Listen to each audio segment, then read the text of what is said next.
The following podcast contains spoilers and adult language, and some weird cousin-on-cousin action. Okie dokie.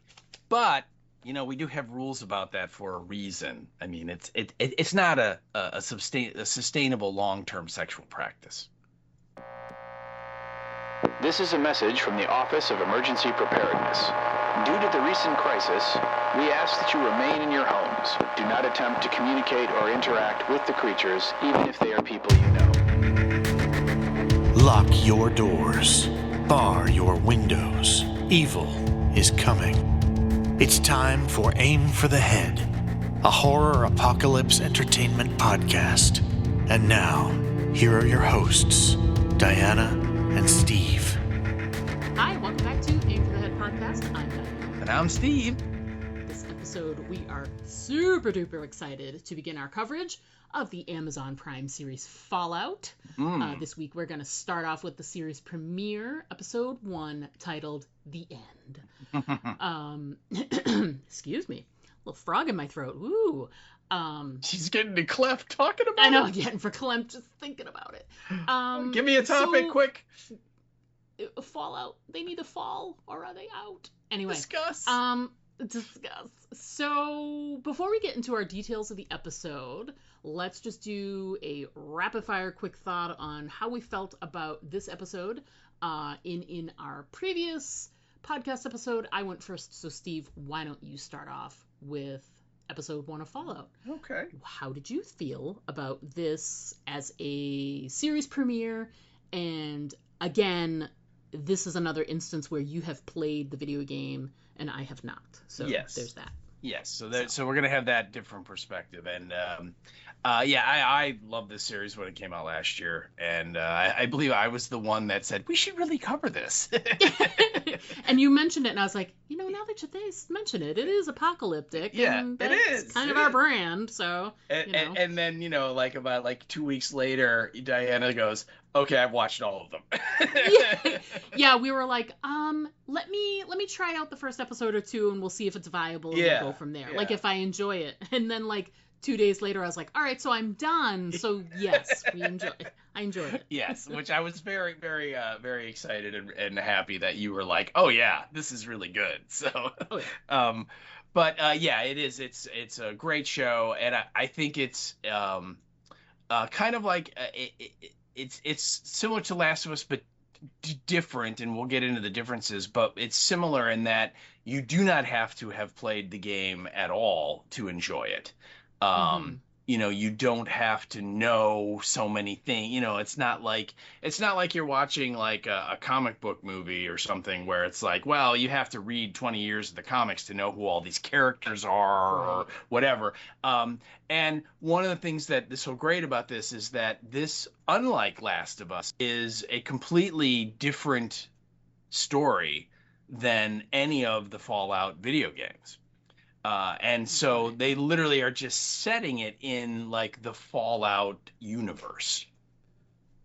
And in that aspect, I loved it because they get an A+, because so much of the look that you see just in this very first episode here, when they're kind of world building and kind of letting us see, who these people are and kind of what their situation is and all that. So many things from the video game they got exactly right.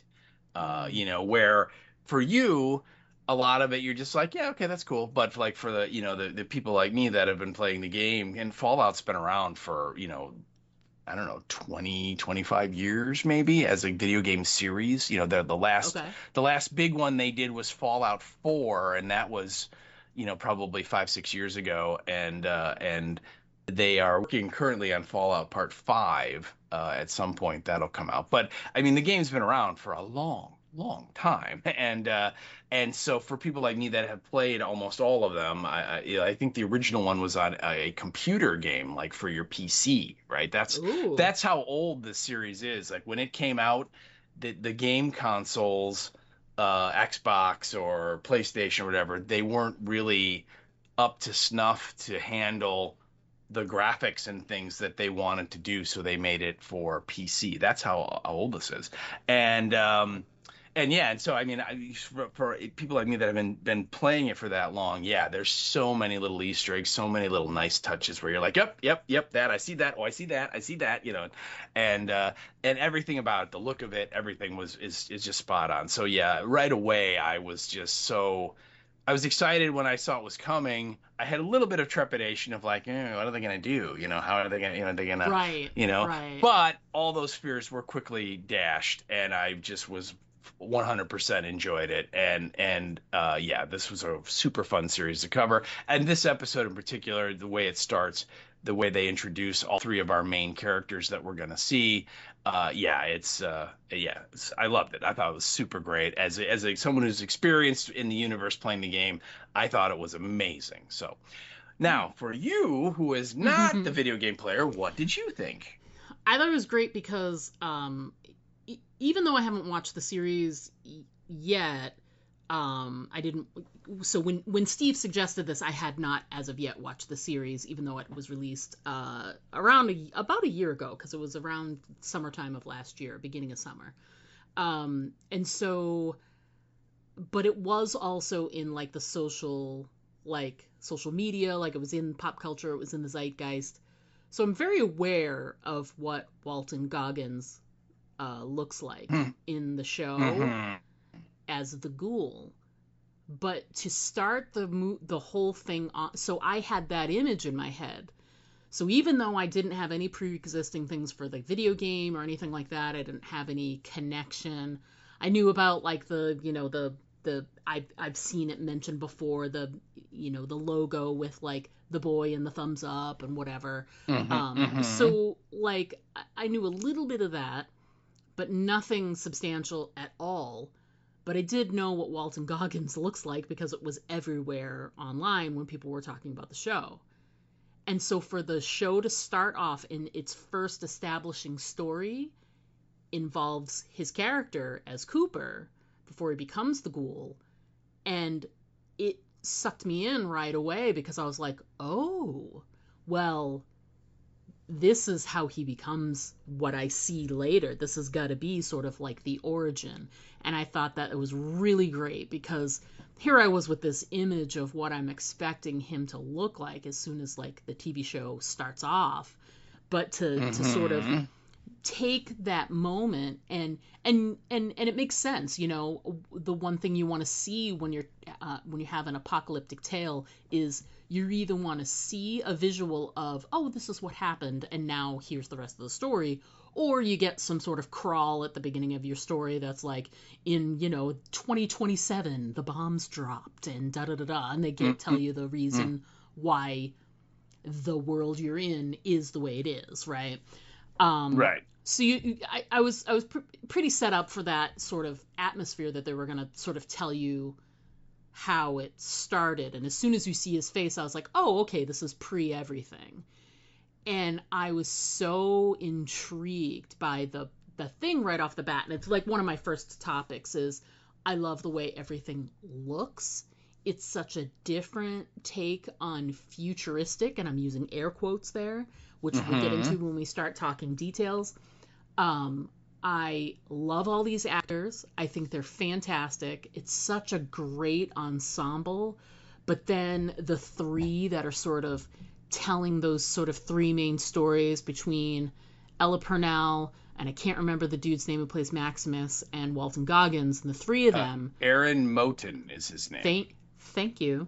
The three of them are so engaging, and their stories are so interesting, and they're so wildly different from each other, but are existing in this same apocalyptic timeline. It's so interesting, and one of the most fun things in any apocalypse story is to see how does society, go on after an apocalyptic event, that world building, that, trying to get back to what we used to have kind of mentality. And this is like, it's like 95% of this show is all about these folks in these vaults and like trying to, maintain like this way of life that existed 200 years ago, when everything fell apart. I just thought it was so engaging and so interesting and so different. It's so different from any other kind of apocalyptic story, that if it's a genre that you enjoy, it's gonna snag you right off the bat. And just the characters themselves, Lucy's just so earnest and trusting, and Maximus is, he's so scared, but he wants to like seek out revenge, and the ghoul is so like, you kind of want him to be a good guy in the end, but he's just such an ass.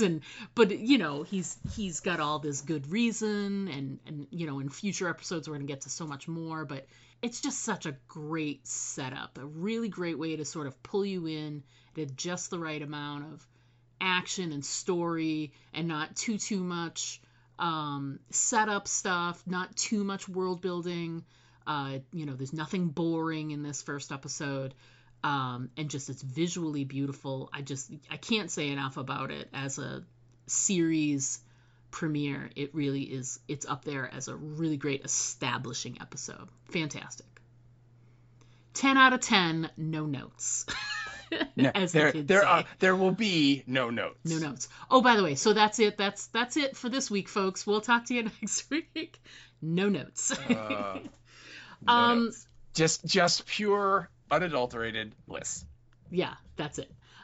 So let's get into talking a little bit more about the details of the episode. But before we do that, let's chat. First, let's get the episode description for the end, and then we'll talk a little bit about the writers and the director for the episode. So, Steve, why don't you go ahead and jump in and take care of that, and we'll get rolling. All right. So, the writers and the directors, or actually no, we want to do our episode description first. Wow, it's fun. Sure. It's been I'm on a vacation. It's so fuzzy what we're supposed to do. All right, so the episode again we're covering, this is Fallout. It's episode 1.1, and the title is The End. Which is interesting because episode 2.1 for next season, they already have it out, and its title is The Beginning. So isn't that interesting? But the description that we have, I would have to say that, okay, it's like they got like one of the characters right in the description, but they kind of forget the other two in terms of the main characters. But what we get is a humble recruit from a post-apocalyptic organization is tasked with scouting the wasteland in search of pre-war technology to preserve it, facing challenges and critiques along the way.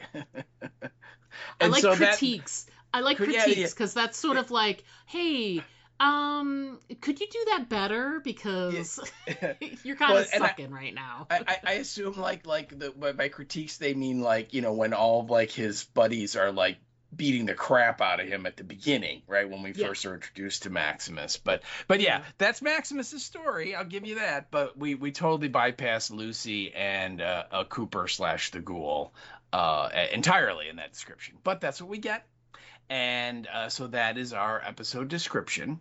And our writers and director, we have 3 writers in this episode. And the first is a guy named Chaz Hawkins. Mm-hmm. And I looked him up, and he's got a couple of credits, but it was nothing that I was overly familiar with. There's a series called Fangirled that he was involved with. He wrote a thing called The Sauce, and he wrote a series back in 2020 called Quarantines, and it's like TEENS, so like teenagers, like Quarantines is what it's called. But yeah, I'm not familiar with any of those things, so I don't. I'm unfamiliar with him in particular. But then after that, the second writer is a gal named Geneva Robertson Dworet. Dworet. I'm not sure how to pronounce it, but that's one of those hyphened last names. And she has written a bunch of stuff. She wrote the Captain Marvel movie from a few years ago, and she wrote the Tomb Raider movie from 2018, which is the most recent one with not with Angelina Jolie, but Oh, with Alicia Vikander. Vikander, yeah, the British Yeah. girl. So she wrote that one. And then the third person of our writing trio is a guy named Graham Wagner. And he wrote episodes of the TV series Portlandia, if you remember Mm-hmm. that show. And he also wrote episodes of a show called Silicon Valley. Oh. So they all have little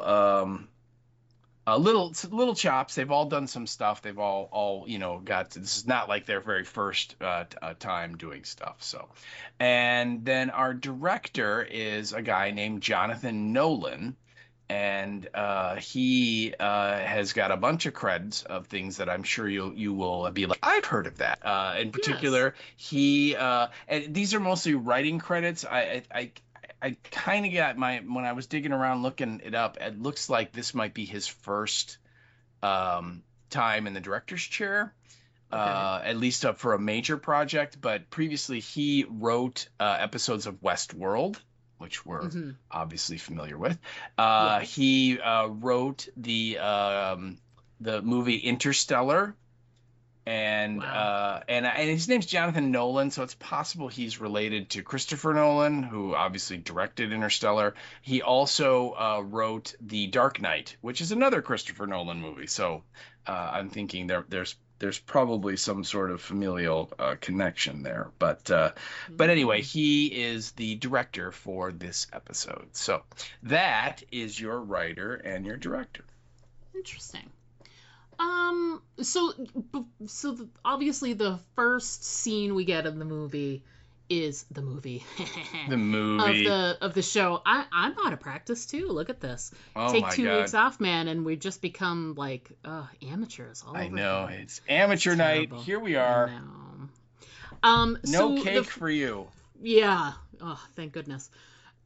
So right off the bat, like I was talking about, the establishing scene for the whole series is when we see Cooper is the cowboy for hire at this little boy's birthday party. But before we get into like the Cooperness of it, just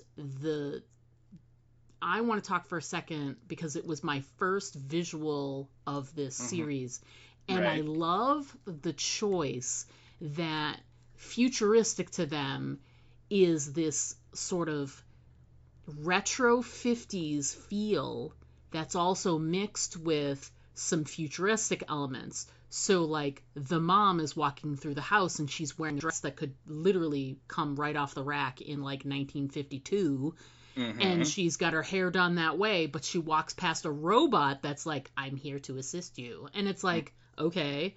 And like the TV themselves looked like futuristic style. And it almost was kind of like how they pictured the future was going to look in like Disney World when they first did like Tomorrowland and like stuff like that. Hmm. It's sort of like futuristic with a 50s sensibility, you know?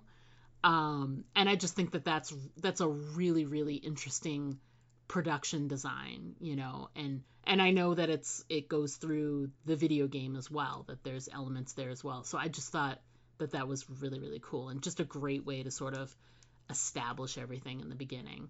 So Yeah. pretty Oh, cool. yeah. Yeah. And I agree. Yeah. And uh, the game, the way they set it up, yeah, it's definitely like the 1950s, that kind of Art Deco look Mm, to yeah, everything. So the cars all have fins, and yeah, the all of the TVs and even like the coffee tables and all that. It's all 1950s look and architecture and feel to it, and like you said, all the women are wearing these dresses from the 50s, and the guys are all wearing shirts and ties that are all from that era. And like I believe all the women had like the string of pearls necklace, yeah, and yeah, yeah. I mean, it's all straight out of there. But then as they're going through the the house of the birthday family, you see there's a floating like robot, it's called a Mr. Handy. Okay. And literally it's kind of, imagine like a ball, and then it has like 6 arms, like Dr. Octopus from the Spider-Man series, and each arm has like a different like tool on the end. So one has like a little drill, and one has like a screwdriver, and literally that's like the butler of this Yeah. household. And that thing can, wash all the clothes and make all the meals, and do all like the chores around the house. So clearly something we don't even have today, but they envisioned, well, sure, it's going to be that kind of, it's like some of it is like 1950s stuff, but then some of it is like super high tech and advanced. And yeah, it's a really cool look to it. And it's just so not like anything else that we know, like what you normally see. Yeah. Right. And when we see these kind of stories, the post-apocalyptic stuff, most of the time they don't really show us the before time. Right. It's just nope, we're the bombs dropped, and we're so many years after it or whatever, and it's just whatever this new world is that has grown up or evolved from it. So these guys who made the show, they're doing double duty in that we're getting the old world look, this entire world, and it's so different from ours, and then we're getting the current, after look world, which is obviously going to be all the apocalyptic, empty cities and ruins and all that stuff. So yeah, but I couldn't agree more. The look of it is amazing right from the get-go. We start out and it's like you said, it's a birthday party, and it's in like somewhere in California. Right. It's somewhere there, and we are introduced to Cooper Howard, which is the Walton Goggins character, and he's it's not overly clear right away, but he's like a big time TV star. And if you look at it, he's wearing his like cowboy outfit is the same colors as the Vault. And the Vault guy, it's blue and yellow. And imagine, like, if you can, for people that can remember, and for younger people, if you look it up, like back in the 1950s, TV was a new thing, but it was very popular and very successful. And imagine a show like Howdy Doody, or maybe even like the show in the Toy Story movies that Woody was, they made the TV show, something like that. That's what Walton Goggins does. He's like that kind of an actor, and he's a very, very popular TV star, yet he's doing this birthday party, which is kind of a weird thing, which we'll get into as to why would he be doing that, because there are reasons. And of course, they turn the TV on, and you hear like the newscaster, and he's talking about how the president's whereabouts are unknown, and that stuff is really bad with the Soviets and the Chinese, and we're like literally on the brink of war is kind of the feeling. And like the weather guy is like, he's like, I don't want to how can I like give the weather when I don't even know if there's going to be a tomorrow, I mean, so like this is on the air, right? So it's like clearly like things are not good with like the outlook. And yet these this family is having, like a birthday party, and it's like a cowboy themed birthday party, and they somehow got this like super popular TV cowboy to come and make an appearance, and he's got his horse there, right? And he's doing the roping tricks, and he's all decked out with the 6-shooters. I mean, he's like, it's like he's straight out of the show. And this is our like first look at what the show is going to be. And yeah, it does. And if that doesn't just pull you in right away, because you're like, wow, what is this? So yeah, I loved it. And it's interesting too, because I like sometimes when they're doing the setup, less is sometimes more. You know what I mean? You'll find out later that he's a popular, TV guy or whatever, but it didn't matter right then and there, because the way they were talking about it, the husband and the friend were talking about him. You got the sense that he's famous for being a cowboy, in some other way. And your brain immediately thinks, TV or movies or something like that. And then so he's portrayed a cowboy, and where it is, it doesn't matter, because the point is that he's doing something that these guys are considering beneath him. You know what I mean? He's everybody got to pay the rent. You know what I mean? And and that's why he's there. So it's just interesting because it's like, we'll find out so much more. There's so many layers to Cooper too. But in like that quick moment, they didn't need to give all that information. You got sort of everything you needed in that moment. He's well known. He's doing this. It's kind of beneath him. It's a little embarrassing, but he's making it. He's being nice. He was never rude. He was always very friendly to everybody and all of that. Yep. Even though he could totally hear Oh my him. God, yeah. And when he, and he's saying nice stuff to his daughter and everything, and it was just this really, really well done.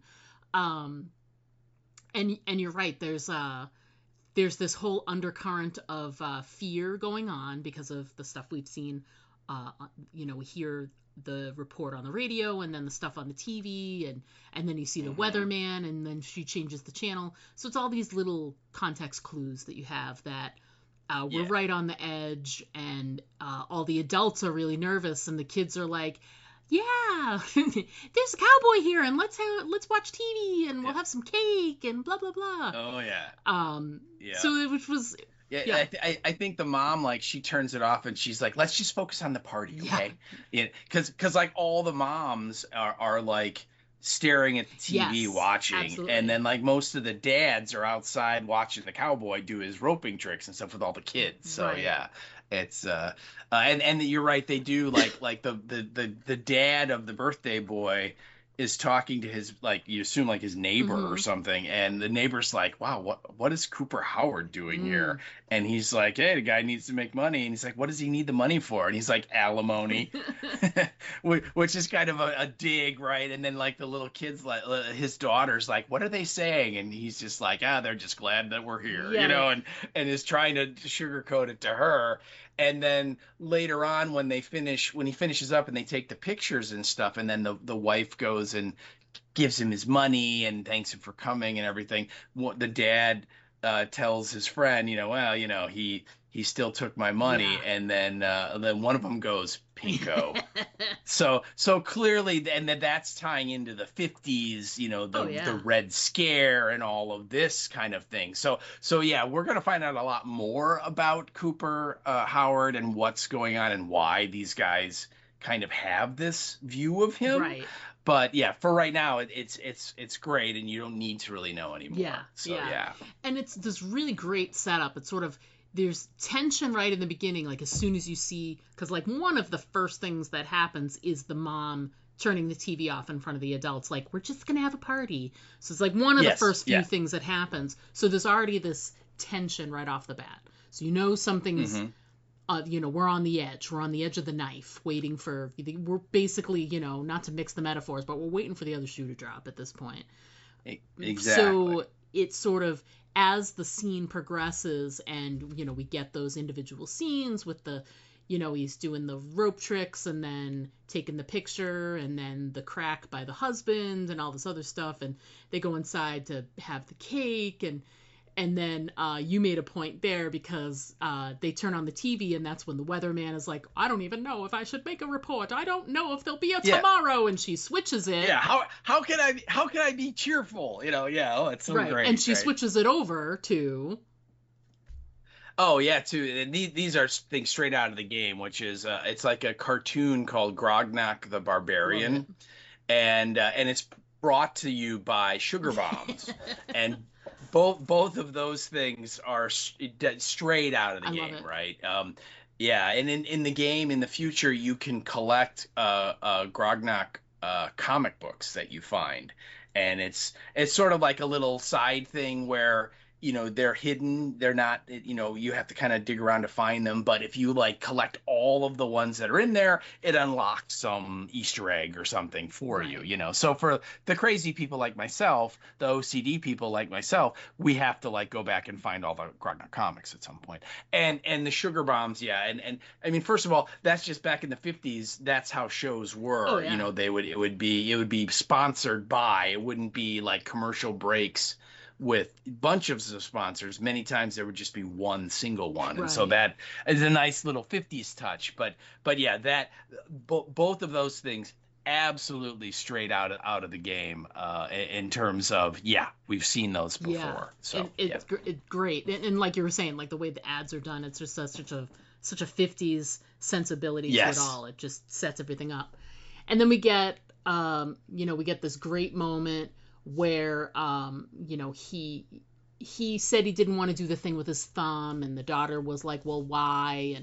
And he and then he tells her the story about the thumb, which you included. The speech was a really great speech. Oh yeah.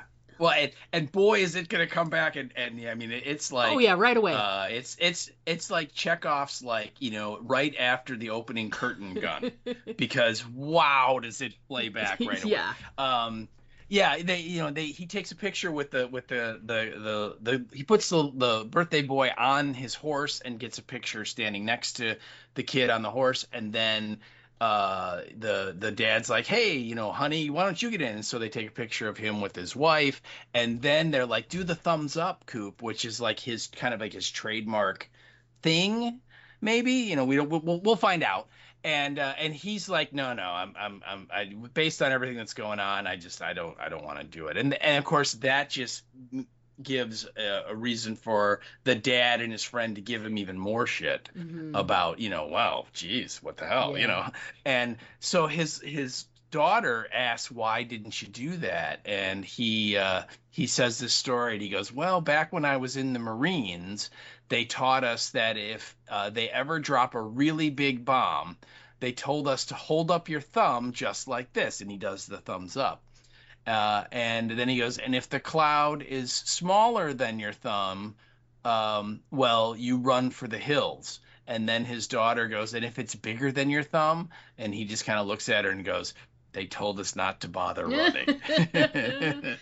Yeah, it's like, it's a little scary to say to a little kid like that. Oh my God. But yeah. I appreciate his honesty, because usually in a TV show or a movie or something where they're talking like this to a kid, usually they'll be like, oh, don't worry, honey, you're too pretty to have to worry about something like that. You know what I mean? And they'll laugh it off. But he was honest with her, but he did it in a way that was like, but hey, let's forget all about that, and we'll go and let's get out of here and whatever. And so he changes the subject and then right away.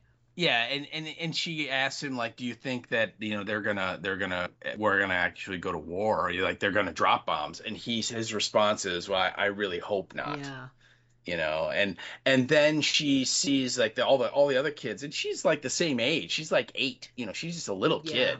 And she sees that they're all inside watching the television. They're all eating, the birthday cake, and this is like a straight out of like the supermarket sheet cake with all the frosting on it, right? It's great. Oh God, and she's like, can I get a piece of cake? And of course he, being the good dad, is like, let me see if I can rustle one up for you, little lady. And so he goes inside the house to try and say, hey, can my daughter have a piece of cake or whatever. And while he is in there, the dad, and this is another great moment, the dad is taking pictures with like a total 1950s camera, where you like hold it up by your belly button and you look down to aim it, and then it's got the flash bulbs. I mean, it's great. Again, very nostalgia for old people like you and me. And so he's taking all these flash pictures, and while he's doing it, it's all from the little girl. She's all outside watching, and then all of a sudden, she turns around and we should say that like this is like a house up in the hills. Oh yeah, it's got quite the view. The view, and it's like clearly like Los Angeles or San Diego or some big city is down in the valley, like a mile or two away. And she turns around and she looks, and that's when you get the atomic flash right? And then she gets this horrified look on her face, and she kind of holds her little thumb up, Right. and of course, and because the dad was taking all these flash pictures, nobody inside picked up on this at all. Yeah, it's really well Right. crafted the way, she's outside and she can't hear what's going on the inside, and it does get naturally very quiet, and as soon as the bomb drops, and there's the flash, it's silent, like for the next like couple seconds. But you get from behind her inside the house, you see him taking the pictures, and it's like flash, flash, flash, flash, and then it's like flash, and then outside flash from the bomb, the explosion, and there's no difference, only to her, because she's looking right at it, and it's just weaved into him taking the pictures, and it's just so well done, because it's gonna take them all off guard, because nobody's looking, their backs are to it, and she's the only one looking at it. It's just such a really well crafted scene.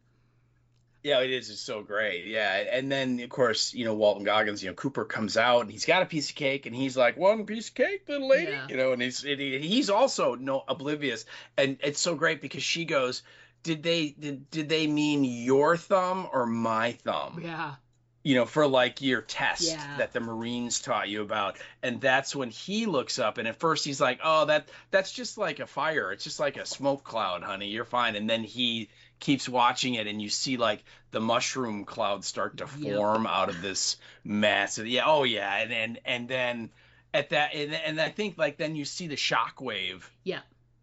Work its way up, up the valley, and then it comes and it blows out all the windows, and then at that point, then it's on like Donkey Kong, because everyone is running for their lives, and he grabs her, and they make for the horse to try and get away. And one of the moments that I really liked was that the family that owns the house, that are having the birthday party, they have a bomb shelter, and they open it up, and he's putting his wife and his kid in there, and literally the guy who's like his neighbor, who he was just talking all this crap about Cooper to, is like, "Hey man, let us in, let us into your shelter." And the guys are like, "Nope, no room," and he just jacks him right in the face. Yeah, it says everything you need to know about love thy neighbor for like survival. Because he probably knows, like, I've got food and stuff in there from my family, and we'll last for a while, but I can't take anybody else in there. Yeah. If I take anyone else, then it's going to screw it up. Yeah. Oh, yeah. Yeah. And so, and you see, and people, it's so great because when Cooper grabs his kid and they're trying to get away, like, people are just like running panicked in all directions. They're just like, "What do we do?" And of course then we get another shot of the valley where the city is, and you see like 4 or 5 more detonations going off. So I mean, it's like this is it. This is a full out attack. This is not like a lone warhead or something. I mean, they're going all. It's the end, like just like the title says. It's the end. Yes. and then I think it literally doesn't it like cuts, it smashes to black, and then we get the title Fallout, but like it's all like charred, it's and on like fire. It's like the irradiated, like the edges of the letters are all singed, and there's some of them are still on fire, and they're sort of like stained, like you said, like they were exposed to something or whatever, like radiation or whatever. It's just really well done. Oh, great. Yeah, absolutely. And that's just the I the know opening scene. It's like the first 5 minutes. But then once it comes out of the title, then it pivots to it's like 219 years later, and you're like, oh God. Yep. So then we are introduced to Lucy, and her first thing, Lucy McLean, she's great. And it's great because she spends like the first few minutes. It's a really great way to do like exposition. So it's sort of taking a moment where you need a little exposition to be like, who the hell is this chick? Where is she? What is happening? And she describes all of, she's putting in like an application to be considered for marriage from, with one of their trading partners with one of the other vaults. And so in order to do that, she has to sort of like do this application process with their leaders. And so she's in the middle of doing that presentation. But it's like, as she's doing it, she's describing these little things about herself, and you get this whole overview of what life is like inside this Fallout vault. And it's just Vault 33. Vault 33, and she's hilarious because all of her little things where she's just like, I'm part of the Pipe Fitters Association and this, and she's so cheerful about everything. It's adorable. And she goes through this long list of everything, and she's just like, and despite all of this, I have had a difficult time finding a husband. Mostly because of the relations. Yeah, she's just like, at least one I'm not related to. And we have laws about that for a reason. For a reason, yeah, right. Oh, yeah. And she says something like, my reproductive organs are intact and my hygiene is good, but I've been unable to procure a husband. Mostly due to the relationship. Yeah, it's so fun. And she's so cheery and so, upbeat, and just everything is like, let's go attack the day. I mean, she's great. And it's Ella Purnell, who from Yellow Jackets. Is primarily what we would have seen her in previously, and she's so great in this role too. And it's great because my only other real instance is watching her on Yellow Jackets, and her part on Yellow Jackets is so diametrically different than this. Oh, yes. So it's like to see her in something where she's just like sunny and upbeat and everything's great and she is a literal glass half full person. There is no bad side, yes. It's just, it was really great to see, and she's great in this role. She's killing it as Lucy. So it's a really great introduction to her, and an introduction to this way of life, and how they run their world now, how they exist, as it were. So it's really cool. I love it. Yeah. And as we're going through this, sort of like she's running through her qualifications, and we see various, aspects of like vault life.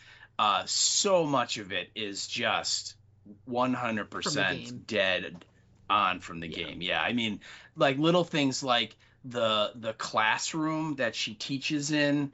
The vaults all have a classroom like that with those like 50s desks. Yes. Right. That the desk and the seat are all connected. We all, again, we remember those things, whether they still do them or not, I don't know. But, and then everybody in the vault wears these blue jumpsuits with like yellow trim. Right.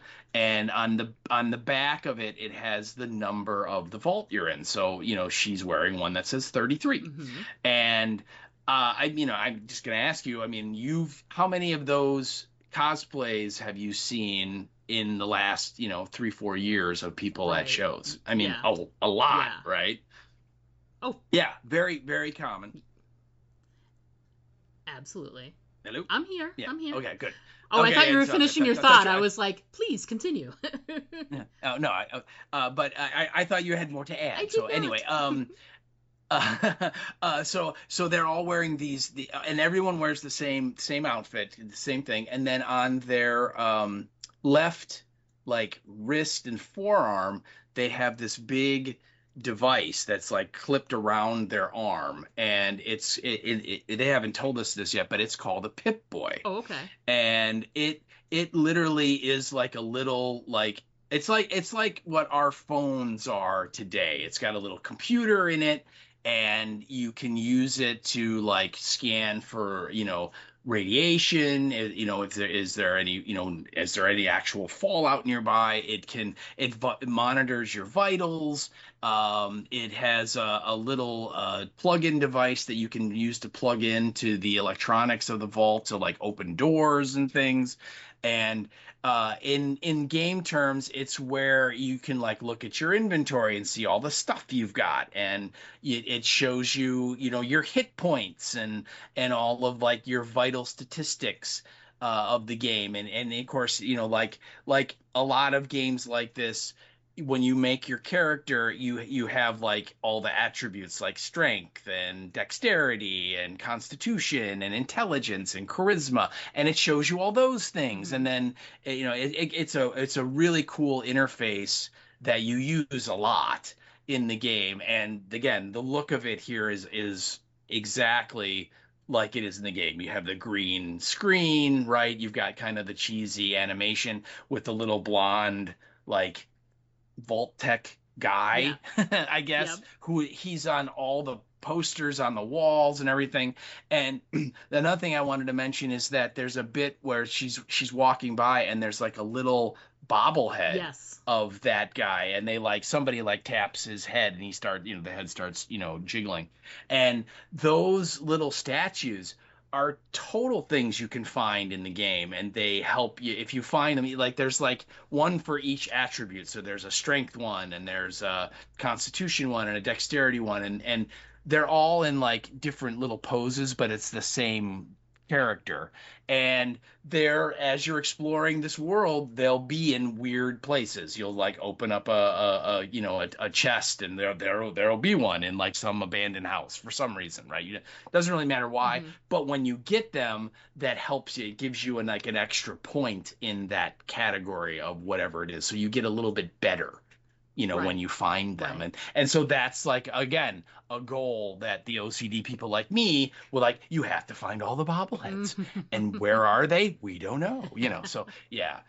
But yeah, all of that stuff with the vault, the look of it, the way the doors open and close, the corridors, I mean, everything in there. The only thing where they kind of trailblazed a little is she talks about how she has a little experience using guns. And she goes, but I'm not very good at it. But if you notice, she like hits the target like dead center with every round. You know, I mean, so she's really good. Yes. But the guns they're using, they're kind of like submachine guns. You know, wouldn't you say? You know, kind of like an Uzi, but a different kind of gun.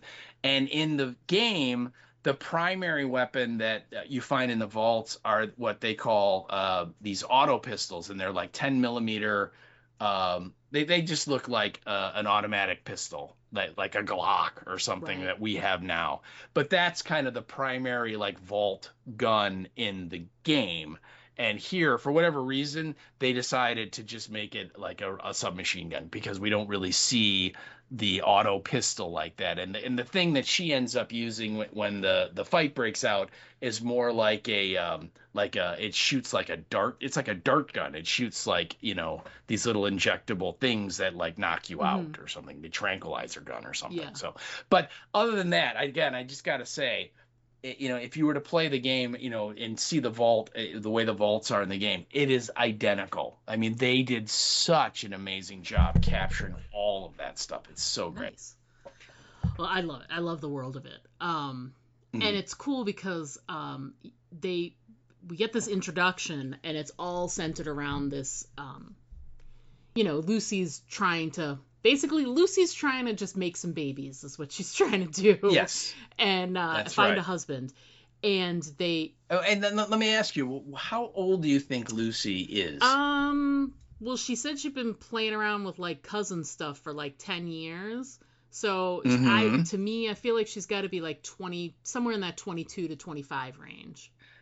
Yeah. Again, I agree. I would say like maybe 21, but I would say probably a little bit further along, 22, 23. Yeah. So maybe. if she's been fooling around with her cousin for like 10 years, you figure they started getting curious around puberty. So probably in that like 12, 13 range. Yeah. Seems fine. So.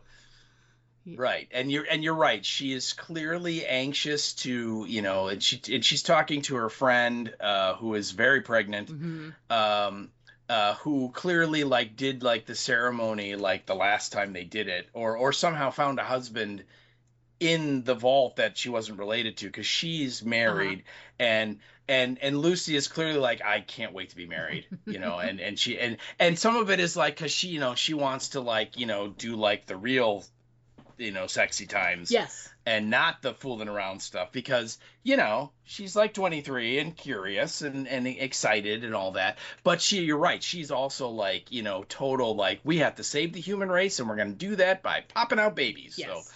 So yeah, she is very, very much dedicated to the cause. So we move to pretty much the wedding scene, sort of like one of the cornerstones of the whole episode.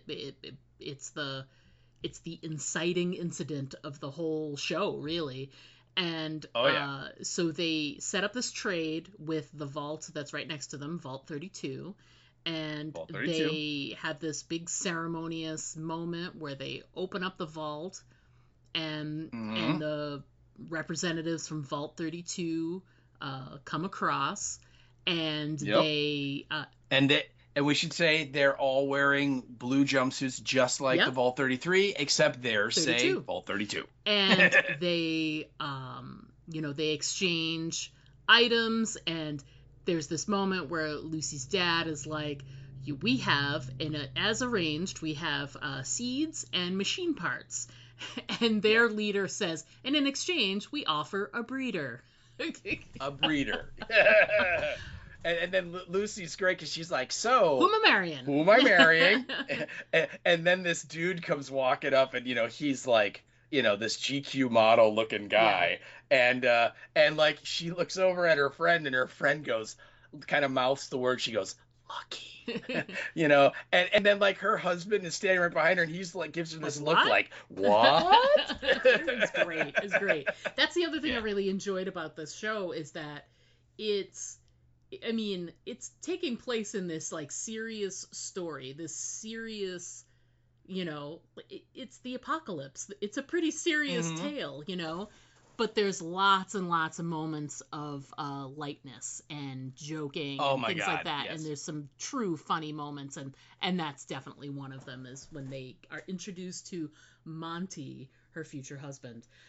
Oh, it's so great. Yeah. And also we should point, I just want to point out that we meet her father, and of course her father's played by Kyle MacLachlan. Yes. Well known to everybody, huge career, Twin Peaks, Dune, Blue Velvet, all that stuff. So yeah, we know who he is. He's amazing, and he is what was known as the overseer. So he's kind of like the guy, the in charge. But we also see there's this like little council of 3 people that clearly have some say in the decision-making process too, and one of the things that it's real subtle, but they do reveal here, is that she is, of course, a little nervous because it's her wedding day and she has not met her husband ever. Right. So, there would be a little anxiety, I would think. And she asks her dad about, what was it like? Were you scared? And he's like, me? Huh. Terrified, and then he goes, I got over it when I met your mother. And he points out that he actually came from Vault 31. Yes. Which is, so he transferred over from Vault 31 to Vault 33. So there are 3 vaults together here in this little group somewhere. And the other thing that I thought was real interesting is that she's in her wedding dress, and she looks beautiful and everything, and he looks at her and he goes, wow, you really look like your mother. Yeah. And that's an important line, because in a little while somebody else is going to say that to her. So they do the exchange, and I think that the Vault 32 people say, like, they had like their wheat had like a blight, and so they lost a lot of their crops, and a lot of people died, and so they really need this kind of infusion of new seeds and new parts to kind of fix up their place and everything. So they're definitely like not doing as well as Vault 33 is. Right. But it's interesting because when we first meet the leader of Vault 32, Lana Moldovar?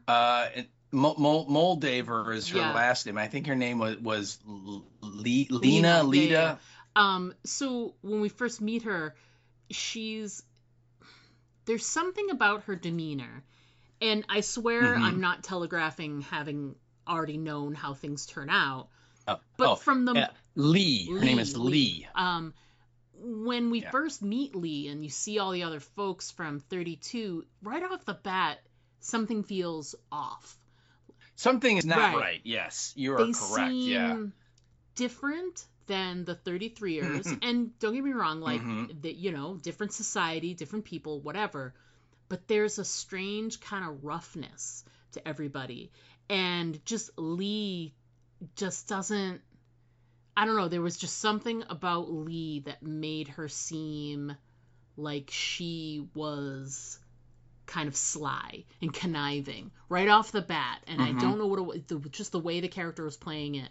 And that was from the first time. Like, I had no idea what was going to happen, but I was like, something seems a little not right with these people, but we'll see how it plays out. And we saw how it plays out. Oh, it does, yeah. And you're right, and it's not just her; it's like all of them, because you see, Lucy has a younger brother named Norman, and it's funny because he's like as gung ho and upbeat as Lucy is, he is the exact opposite, and it's just like I don't want to do anything, don't talk to me, I just want to play video games. In fact, there's a great bit where she's talking about the book club she's in with her family, and they're reading like War and Peace or something, right? It's some massive novel, and she and her dad are there at the table talking about it, and Norm is sitting there, and on his Pip-Boy, he's playing like a Pip-Boy version of an old video game called Missile Command. Where literally the whole point of the game is nuclear bombs are falling on your cities, and you have to shoot like little missiles to like intercept them to stop them from blowing up. And it was a real video game. I remember it from the 1980s. And interestingly enough, in the video game of Fallout, you can play that game. You find a cartridge for it at some point, and you can play it whenever you want, and it's the game. So. But Norm is immediately looking at a lot of these people from Vault 32, and you can tell he's like, something's up. And a lot of them have like tattoos. Yeah, which is odd. All over the place. And nobody in Vault 33 does. And then like her friend, the blonde who's very pregnant, she's like cutting some food on her plate, and like the Vault 32 person next to her reaches over with their knife and just like stabs this little piece of food off of her plate and then eats it right off the knife in a very like familiar with silverware kind of way. Right? So there are definitely little warning signs going on there that if like you said, you picked up on it, clearly Norm picked up on it, but unfortunately for most of the people of Vault 33, nobody else did. I think it's unfortunate that it's one of the downsides to them being as kind of sheltered as they are, is that they just don't have that like sort of street smarts, and I don't know what it is about Norm that makes him see it. He's kind of negative. He's kind of like the one person out of all of them that if they were all going to say, hey, it might rain today, it might be sunny today, and he'd be like, yeah, but it's most likely going to rain. He's that guy. Yeah. You know what I mean? He's always looking at the dark side of it, right? And, know, and not in a mean way. He was joking with Lucy as they were on their way to meet who her intended guy was, and they were like, hope he looks good and has a nice butt or whatever. And he's like, or no butt. He's like, but, obviously the looks don't mean anything. And her dad is like, yes, that's very important. It's correct. And, sorry, I was going to sneeze there for a second.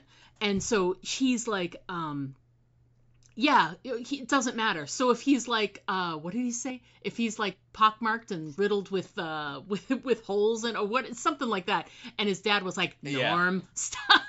Yeah, Norm, stop. So clearly he's been bothering Lucy with all of this, and as a brother would. So he's got this sort of negative outlook, but he's also like, they love him. He's part of, he's family, right?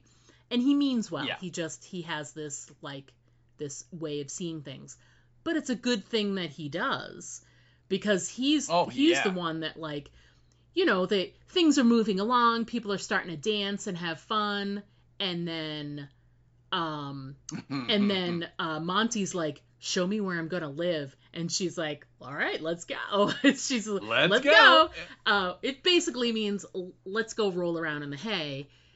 And let's consummate. Things still seem strange to Norman, and he's curious, and he goes and looks. So there's this great scene that sets everything up, and we got, at the same time, running concurrently, we have Lucy showing their home to Monty, and it goes from there. And then also at the same time, and it sort of cuts back and forth between the two, Norman goes back to where they brought the 32ers in, where like the vault is open and there's nobody there now, and he just goes into Vault 32 and starts snooping around. So that all starts to unfold as Lucy and Monty are, doing their thing. And it's great how it starts out, because she brings him in, and she's nervous and talking, and is like, oh, we got this and all these hand-me-downs, and we got this great like refrigerator and freezer and stove, and she turns and he is butt naked. He is ready to go. And Lucy's response? This is this is without a doubt one of like my all-time favorite moments of the entire series. Yes. Okay. And this was, like 15-20 minutes into it. Yeah. She's walking around and she's like pointing out like all the moments, like, we're going to have Christmas here and have a tree and we'll have presents. And then she turns around and literally, you get a shot of him and his butt, right? It's behind him. And you're right. He has completely dropped all trow. And she kind of cocks her head a little to the side as she's kind of like scoping him out. And then she just kind of looks at him and goes, okie dokie. Which is the best response. Oh, yeah. Oh, God, and and she is, like we said, she is ready. She's ready for action. She's ready to rock, as it were. Oh yeah. Yep. She I believe she removes her undergarments and then just proceeds to engage. She jumps on and much like Cooper, starts to ride him like the horse that he is. So yes. Oh yeah. And then you're right. And then it kind of cuts between that and Norman, and he's like goes through and like you see like where the wedding reception was in Vault 33, it's all green grass, and they have corn that's growing, right? And they've got this like projector projecting this like sky, country scene on the wall behind them, and it's very well upkept and healthy and growing. And then Norm, when he goes into Vault 32, he gets to like their area like that, because the vaults are all identical in the way their layout is, and they're like all the crops are like dead and they look almost like they were burned, right? And there's like chairs and garbage kind of strewn all over the place, and then he goes into one of the classrooms and all the desks are kicked over. I mean, it looks, first of all, the vault looks like deserted and like it's been abandoned. And finally he goes into like one of the rooms and you see there's some person sitting in a chair and they're not moving, and he's like, hello, which is always right, number one mistake in horror movies, but he does it. And as he gets a little closer, and of course as the camera kind of pans a little bit closer to this person, we see that it's like a dead body that's been dead for a while, and like from one of its legs below the knee has been cut off. Yeah. And it's just gone, right? Which for me that suggests cannibalism. Yeah. That clearly that this person was eaten a little, and so that, and then at that point that's when he's like all of his dark suspicions have been confirmed, and he goes running back to try and, I'm guessing, to raise the alarm, but by that point unfortunately it's too late.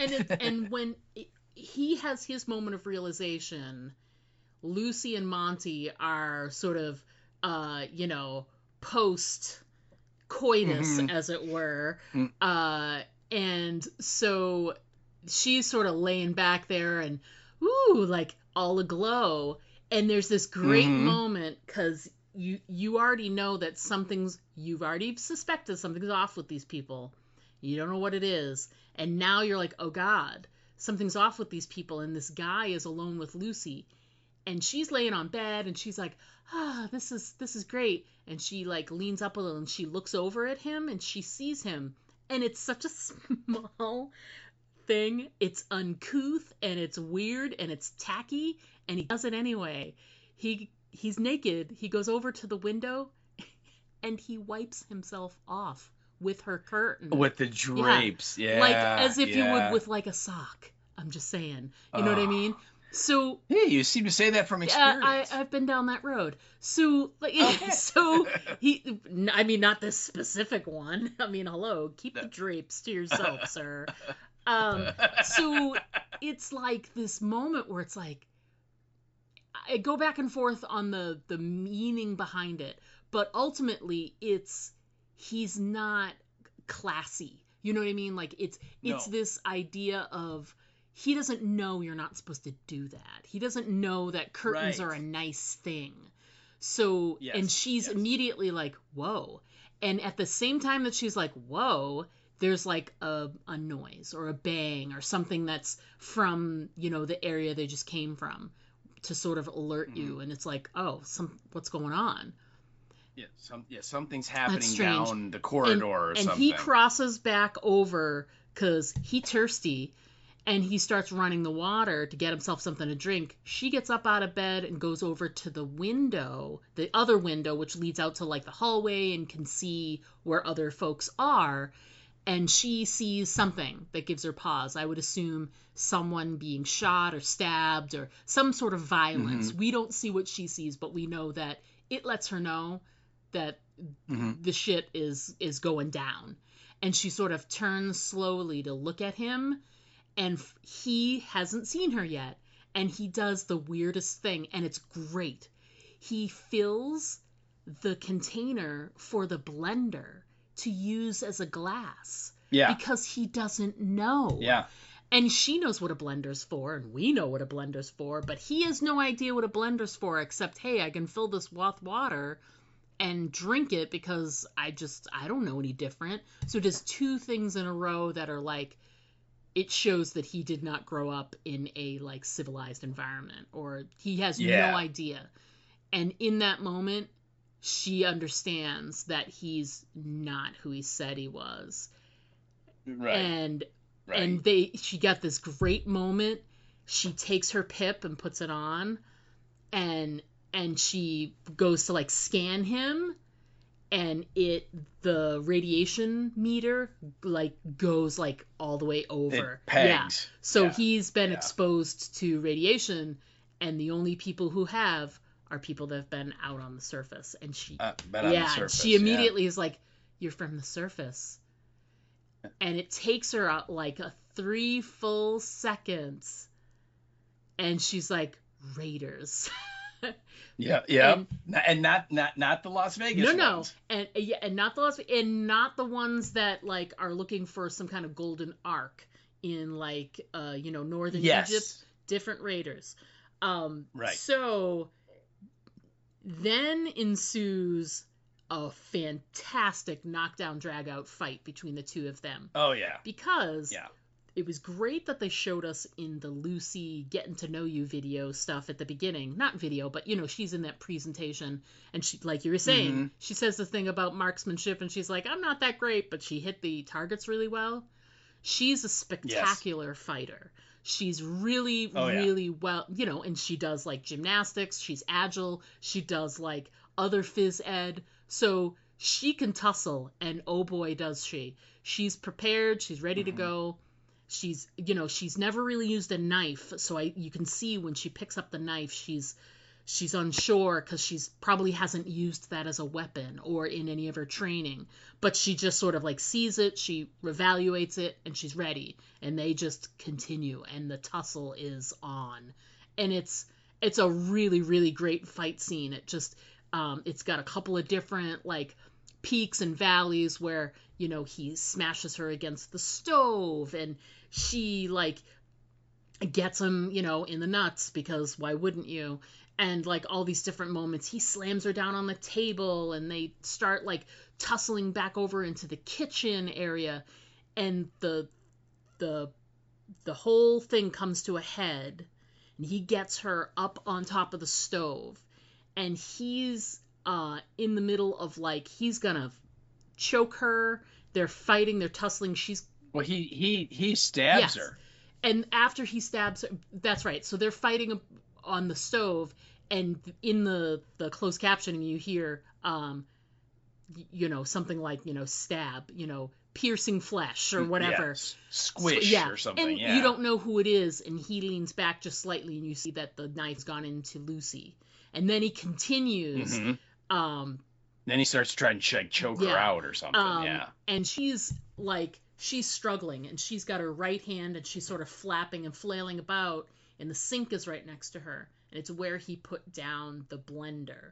And she picks up the glass blender, and she smashes it against him, and it breaks. The glass breaks, and it, you know, he stops for a hot second.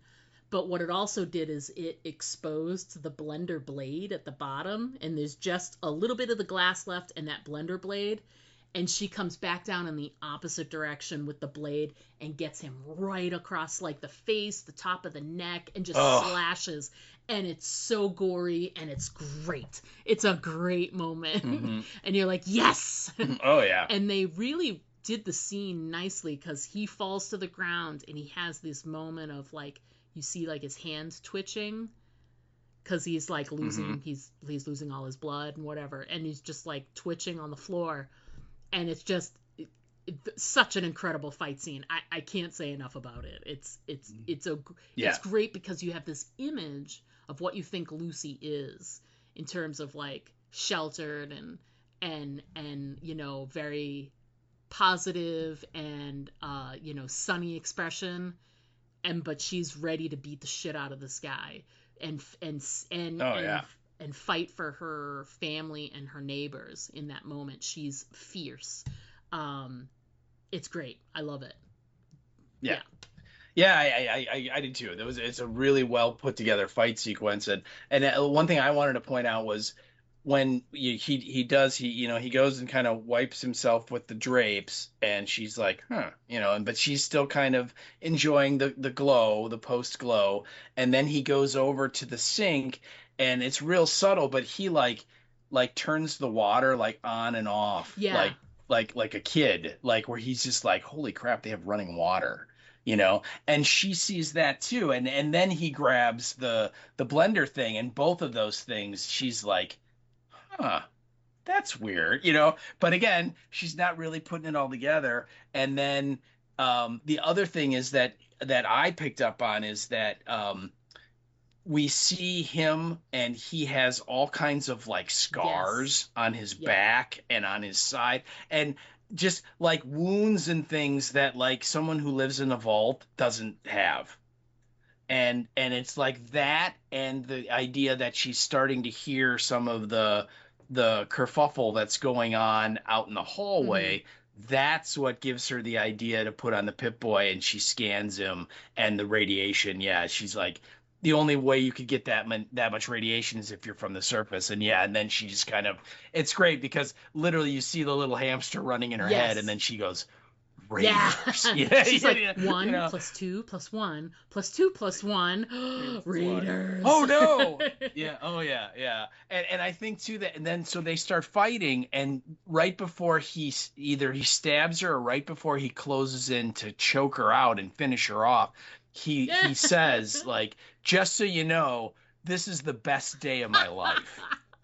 Which is so crazy, because it probably is. Yeah.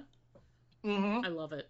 Because, he's in this, air-conditioned thing. He had this great meal. He just, got to get with a really great girl. I mean, so he's like, this is like probably the greatest day I've ever had, and so, and when she smashes him with that, with the blender, just the first thing, you're like, okay, get away. And then she, like you said, she smashes him, and then she just goes right back the opposite direction and just, I mean, it's like the blades go like into his cheek and just rip all the way to his mouth. I mean, oh, it's just so awesome, gory, awesome. Yes. It's just great.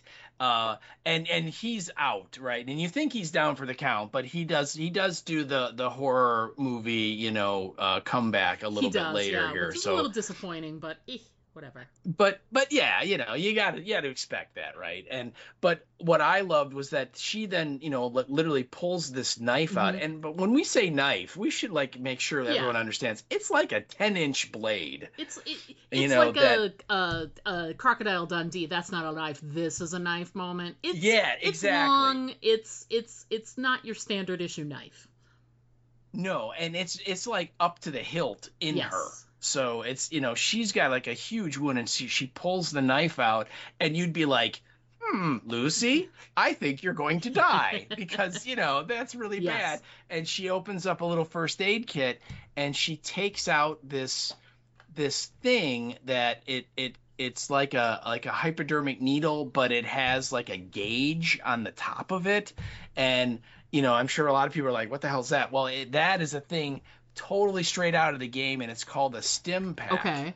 And literally in the game, when you're getting low on hit points and you're almost gonna die, you can jab yourself with a stim pack, and it will, depending on a lot of factors, it restores your health and it heals you instantly.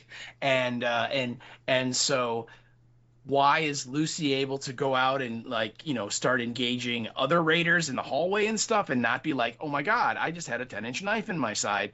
It's because she injects that stim pack, and literally all the damage that knife did is like instantly healed. Nice. I love it.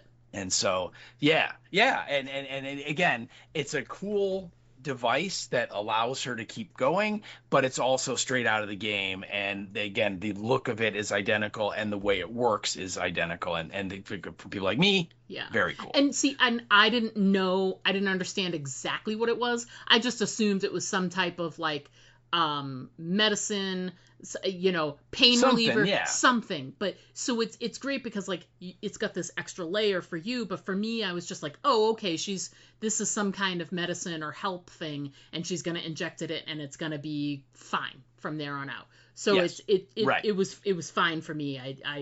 I like that it had this game element though, and I've played other games too where it's like you find some health and it restores you or whatever, and she found some health inside her medicine cabinet, as it were. Yeah, in her first aid kit. Yeah, and as you're exploring throughout the game, you'll find stim packs all over the place, and you have like 30 of them on you, and literally you'll fight some big massive monster, and you'll normally have 200 hit points, and you'll finish it off and you'll be done, and you have like 3, and then you'll like inject yourself with like 10 stim packs, and then suddenly you're back to 200 hit points. So nice. It works just like you think it does.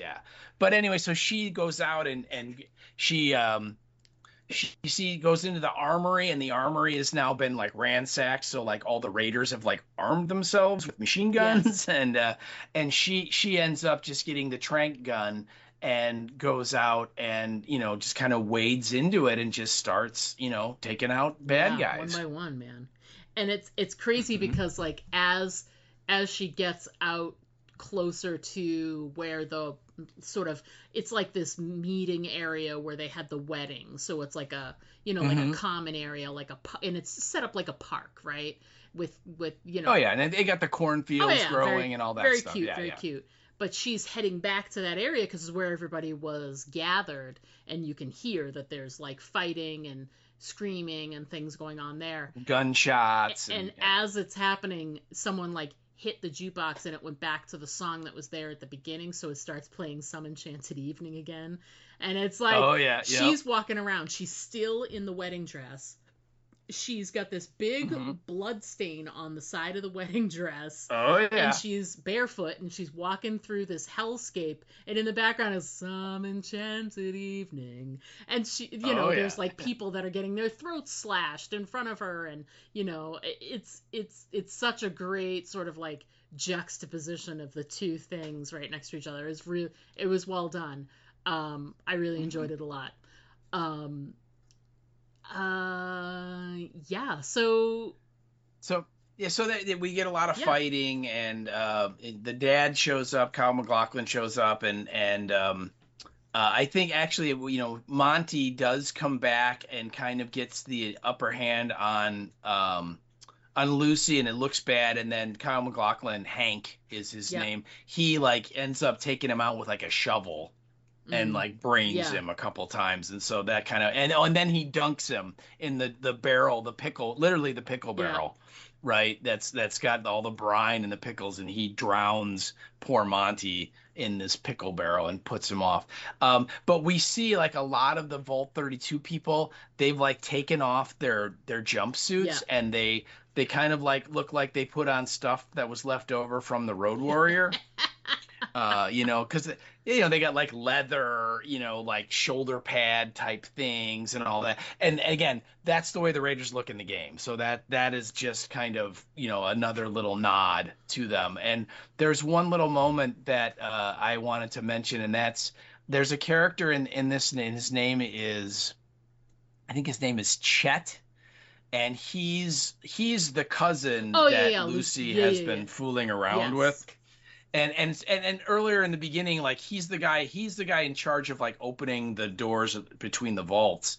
And when they're going to meet her husband and everything, he like they're like, open the door, and he like hits some buttons, and he's like, yeah, we're having a problem. We should probably just reschedule the whole thing. And she's like, Chet, what's going on? And he's like, I love you. And she's like, he said, we all know you do, Chet, which is a great line, right? So it's like, clearly he's like, yeah, we know you're weird. And that's when she brings up the whole, we're cousins and we can't, do any of the stuff you want to do, But so that dude, he's back, and he's still over by the door, and one of the Vault 32 guys, the Raiders, comes up to him, and he's like, oh, slow down there, son, because he apparently is far enough away that he doesn't realize that there's a fight going on. And so he's just like, slow down there, sir, I can't let you through right now. And the guy pulls out like a club or something, and then he takes like what looks like an asthma inhaler, and it's like red, and he like takes a huge shot of it, and then he's like, ah. And then Chet is like, oh crap, and then somebody comes up and takes out the bad guy, so he ends up getting zapped. But what that is in Fallout, you can find drugs that you can take that will help you in some cases, and one of them is called Psycho. And looks just like what the dude did, and it literally like kind of boosts your hit points for a little while, and you kind of go into this murderous rage. So if you're going into like a big combat, it might be advantageous to take it. So again, another little nod to the game that if you don't know anything about it, you're just like, oh my God, what is that? It's really cool. I don't care. But if you are familiar with the game, you're like, yep, I know what that is. So yes. Yeah, so the final moment that we get of this fight is we get Lee with all of these other folks that are important to Lucy. There are other members of her community. One of them is her friend, the one that's pregnant, and Chet. Stephanie. And Chet, yeah. And Stephanie, by the way, we should say she gets a fork in one of her eyes. Incredible. And yet she's still fighting. And she's got to be like 7 or 8 months pregnant too, right? So she's pretty cool. Yeah, I love it. Yeah, she's very badass. So they're all like, it's kind of like the Negan line. Yeah, they're all lined up. Yeah, and they're all on their knees, and and Hank is there as well, and Lee makes this call where she's got all these citizens, and she's like, you need to make a choice right now. She says it's her or them. Yeah. Between the daughter and all of the citizens.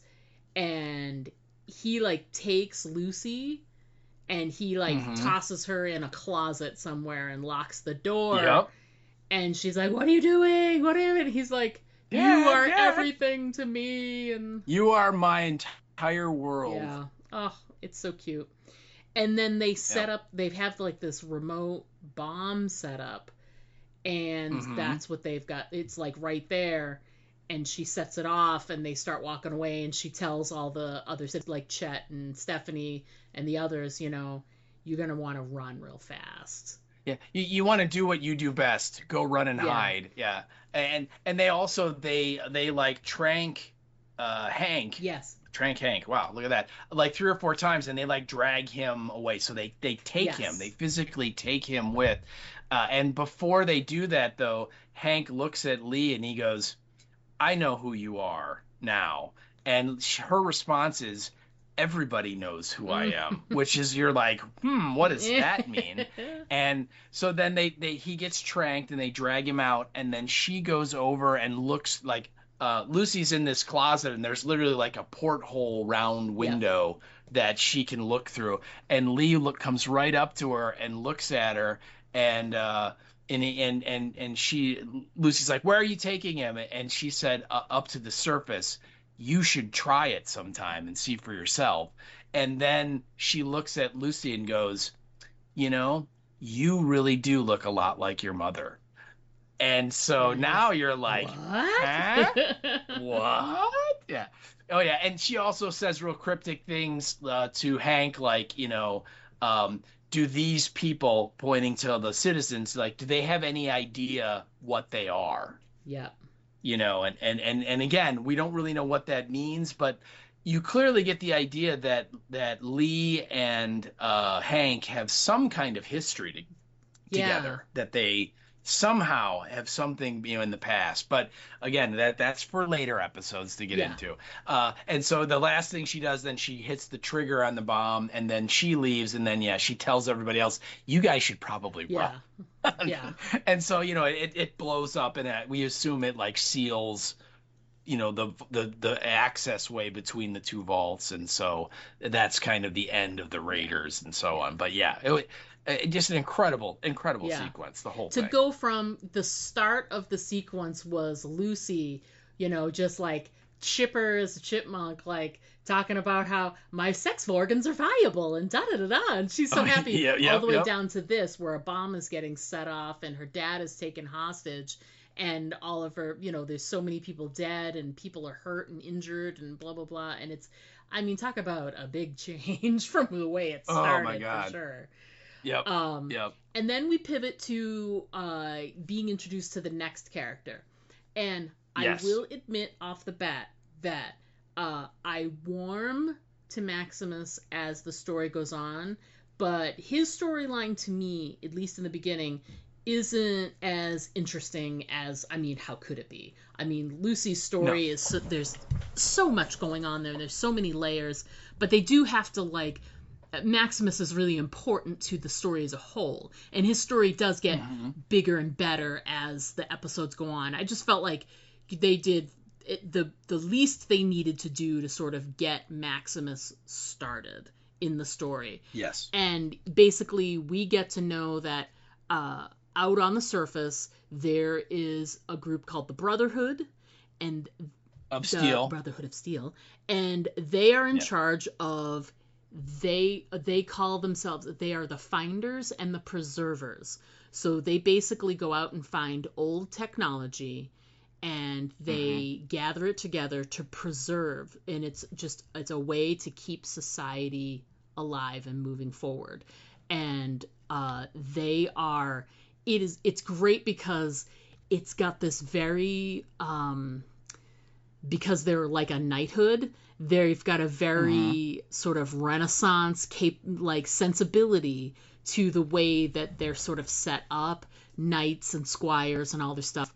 But all of these, they're called aspirants, because they're aspiring to be one of these knights, you know, and but they're in what looks to be almost like a basic training kind of thing. So they're in a boot camp or something. Very boot camp feel. So you've got this boot camp feel mixed with this sort of Renaissance and knighthood feel. And then you finally see what the knights look like, and it is like oh my God, video game. It's these big metal suits that they wear when they're out, doing this, preserving and finding things. And it's just this incredible gear that makes them, it's almost like RoboCop, for crying out loud. You've got, weaponry and all this other stuff built into the suit, and it's really crazy. So it's these strange sort of visual sensibilities that are all sort of thrown together, and everything's told from this recruit, this aspirant's point of view. His name is Maximus, and just there's more detail. We'll get into the detail, but the gist of the story is he's an aspirant. He's trying to become a knight, or at least a squire to a knight, because that's the first step. And he's teased relentlessly, but you see they kind of do that with lots of other aspirants as well. They all give each other a lot of crap. They gang up on others and tease and make fun and make life difficult, as it were. And there's this one aspirant who Maximus is friends with named Dane. And Dane gets pulled in and is offered a squire position. And Maximus is so jealous and angry, and you know it. And there's this scene after, and it's pretty clear he's upset, right? And there's a scene where Dane wakes up, the next day to leave their barracks, sticks their foot into their boot, and there's like nails and like all this other stuff that someone had. It's like a razor blade, like a straight razor blade. Someone has booby-trapped, sabotaged. Yeah, booby-trapped. The boot itself. And so Dane is injured and can't be a squire. Now, everybody thinks Maximus did it. And Maximus is brought in to speak to one of the higher-ups in the knighthood. And they're like, your fellow aspirants are saying you did it. And he's like, I didn't do it. I would never do that. And for some reason, they believe him, and they decide, well, Dane can't do this, so now you're going to be the squire. And he's like, what? Oh my God. They like, I think they say something like, we fed you, we clothed you, we trained you and educated you. Now we expect the truth from you. And he, they say like, why did you join the Brotherhood? And he like is right away. He's like, to like get revenge on the people that hurt me. Yeah. Which is like, oh, okay. So it's not really the whole, like getting the technology. That's like secondary, but whatever. But hey, honesty, it's the best policy. Yeah. It's right. It's good. And then, they eventually get to the point of, a lot of your fellow aspirants think you did it, with the razor blade. And he goes, is it wrong if I wanted it to happen? And the guy he's talking to, they're referred to as clerics. Yes. So not only does this have this kind of Renaissance thing with knights and squires, there's also like a religious undertone in this organization as well. And they're very much, devout. And if you join the Brotherhood, it's like, that's your whole life, like you don't get married, you don't go have a family. If you're in the Brotherhood, you're in the Brotherhood until you die, that kind of thing. And so the cleric's like, your aspirant said you did it. And he goes, no, but is it wrong if I wanted it to happen? And the guy looks at him and goes, yes, it is. We use violence as a tool to, kind of, give justice out in the wasteland and uphold order, but you never do it against a fellow brother. That's just, wrong and against everything we stand for. And he like keeps giving like these, like he's being honest, like you said, and eventually his answers like win them over. So they end up making him, giving him what he wanted in the first place, So you're kind of like, oh, what's the lesson here? Yeah. And you do get like, while they're going through this story and you're being introduced to Maximus, we do get a couple of little flashbacks into him, what we are assuming is him as a little boy, and and it looks like there's some fighting or something, some violence going on that references right to what the cleric was saying about, like, we fed you, we housed you. So they must have taken him in after some sort of violent event, that he's obviously hell-bent on revenge to, like, avenge his family. So something must have happened to his family. They took him in. They expect things of him, you know. And then and he ends up saying something like, you guys you gave me a home, and you did all this stuff for me, and I'm willing to do, whatever it takes, and if that means, like, laying down my life, I will, for the brotherhood. He kind of says all the right things, but he says them with conviction, so it's not just lip service. At least that was my impression, that he was being forthright and honest about it, and that kind of wins them over. And so they're like, okay, so you're going to be what was Knight Titus? Is that his name? Yes, Titus. He's going to be Squire to Knight Titus. Yeah. Knight Titus. Yes. And so, and I should point out too that, the power armor is, again, it's one of the things straight out of the game. And we find out this is the T60 version of the power armor.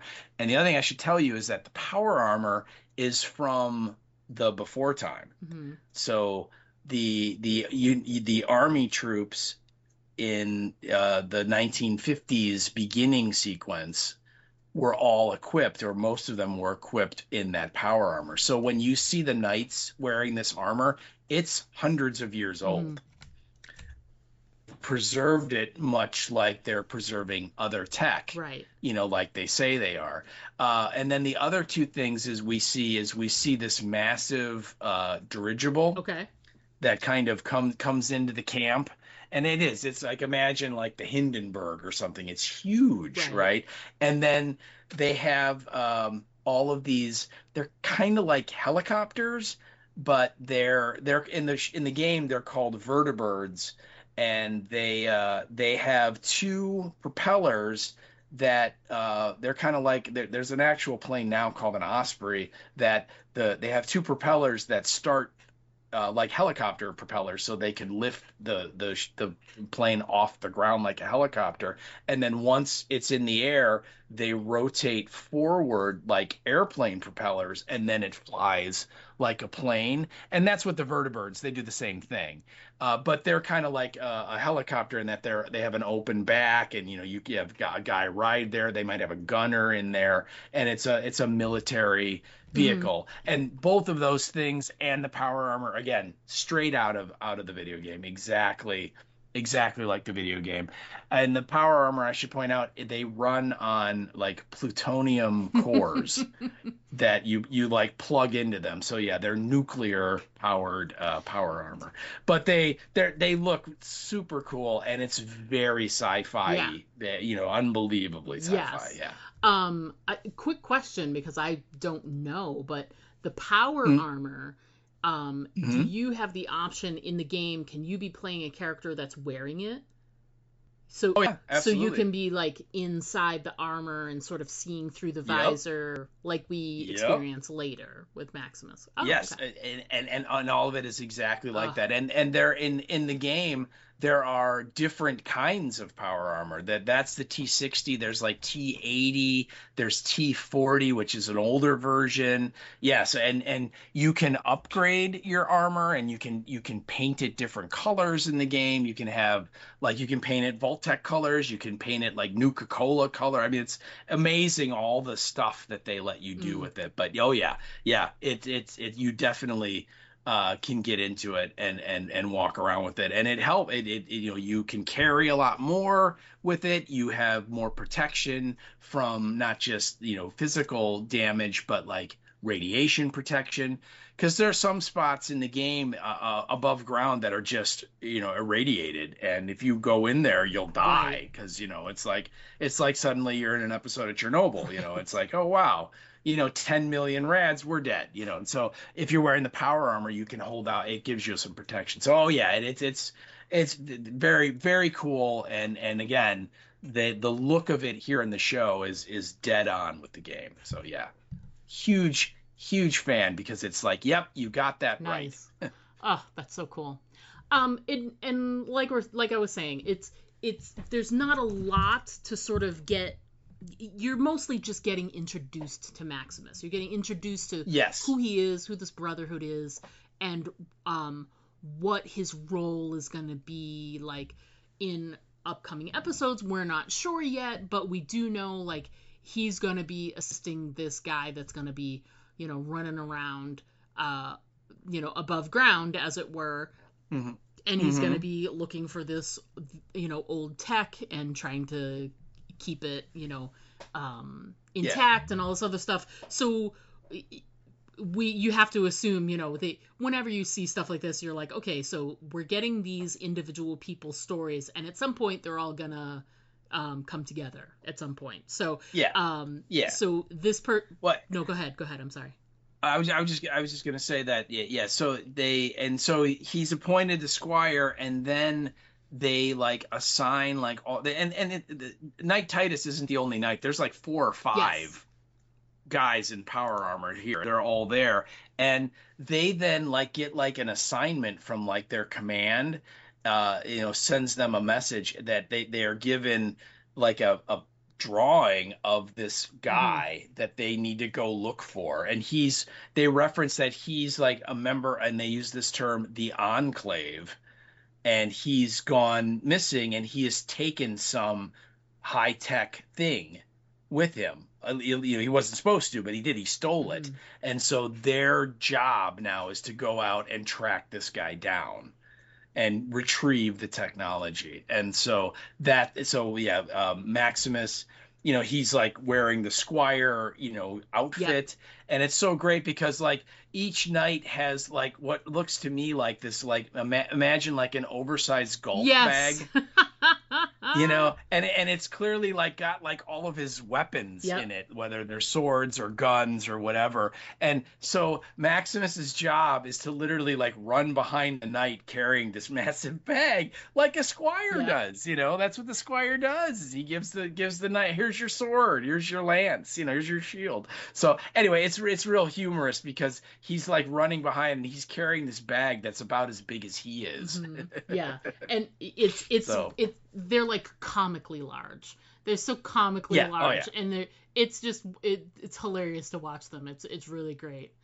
So we didn't. And so they get in the vertibird and they go off on this. So they're starting this search. Right. So to look for this dude. So we get the beginning of this mission, and away they go, and we'll probably check in with them in the next episode, because that's pretty much all we get from Maximus. And we check back in with Lucy really briefly. And basically, Lucy wants to put together an expedition to go out on the surface, to unlock and lead a group out on the surface to go look for her dad. And it's really sweet because everybody's like, oh no, we can't do that. We really can't do that. It's so great because one person's like open the vault to like the surface. They're just like, are you insane? And then it's so great because Norm, who's sitting right next to her, he kind of whispers or gives her an aside and goes, they won't do it because if they get our dad back, then they won't be in charge anymore. Which I thought was really an interesting comment. And it's right, because it's like these 3 people we saw earlier who are kind of like this council that have some level of authority, but the Kyle MacLachlan character, he was literally, his title was the Overseer. So he kind of probably had final say on everything. And yet now that he's gone, these 3 have kind of like assumed the reins of power, right? And now they're running the vault. So so I mean, it's the inevitable conclusion. They're like, we're not going to do this, and Lucy's I'm going to do it anyway. Exactly. So she calls upon. She's got Norman and Chet both helping her, and she puts together all the stuff she's going to need for out on the surface. And basically, she's got to have Chet unlock the vault to let her out, and Norman is just sort of like keeping watch. Well, Norman's supposed to make sure no one gets in the elevator, but he fails. He doesn't do a very good Fails job. miserably. Yes, he epic fail. Yeah. Yeah. So she goes, and it's funny because there's this one final funny moment with Chet where he's like, he's about to unlock, but he's like, I can't do that. He's like, Lucy, I'm going with you. And she's like, I thought you'd say that. And she had like a little like vial of some kind of, drug. It's one of the trank darts. And she just like pops it right on him. And she's like, I thought you'd say that. And he just like, gets laid out. And he's like, oh, Lucy. And then he just, out like a light. It's so hilarious. great. It's hilarious. And away she goes. She goes out that front door, and she's walking her. And it's interesting how like right outside the vault entrance there's like skeletons. So you have to assume are those people who are like who came up and they're like knocking on the vault, let us in, trying to get in, and then the bombs hit. Oh yeah, and again. That everything in that sequence is identical to the game. The way the vault opens, where that like kind of machine like attaches to it and unscrews it, right, and then it moves, and then the door kind of rolls away. I mean, all of that absolutely out of the video game, and the way like outside the vault looks with all the bones and stuff, straight out of the video games. Absolutely 100% the way it is. Yeah, absolutely. So again, they knocked it out of the park in terms of like recreating what the gamers would experience. So I love the way it sort of sets up this moment for Lucy as well, because she's very like, she's gung-ho. She's going to find her dad. Her dad's she needs to save him. And she's, I'm sure she's in a positive state of mind because she's Lucy.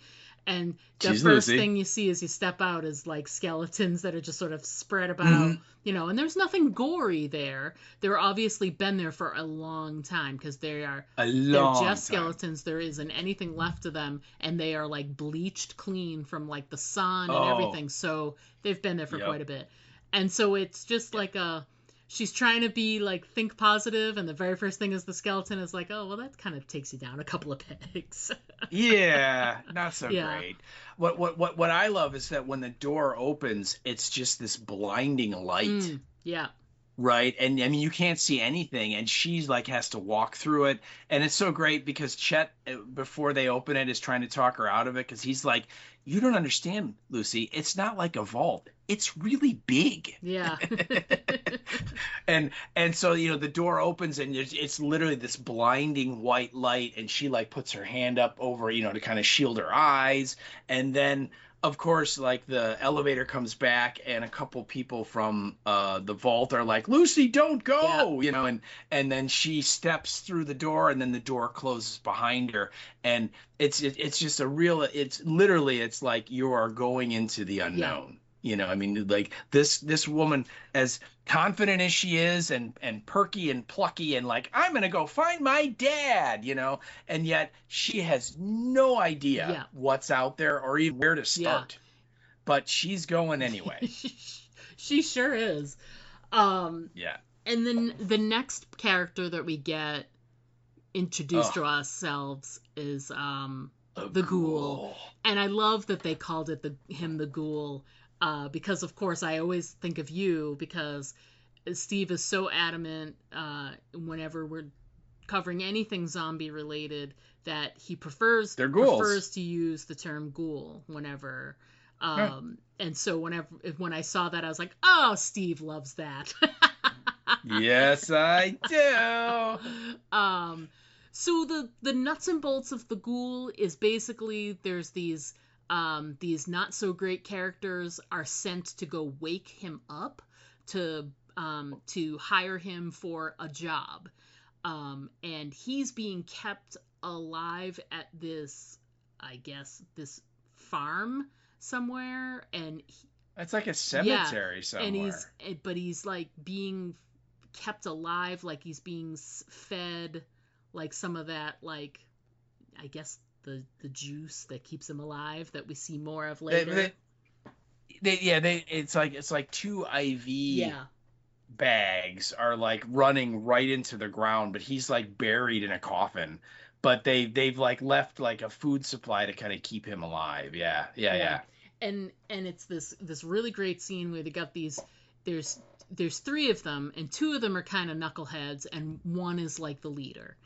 And Honcho is his name, which is apropos. Yeah. So they go through this whole thing where they wake him up, they get him out of his casket, and when he comes out, he's just as much of an ass as you want him to be.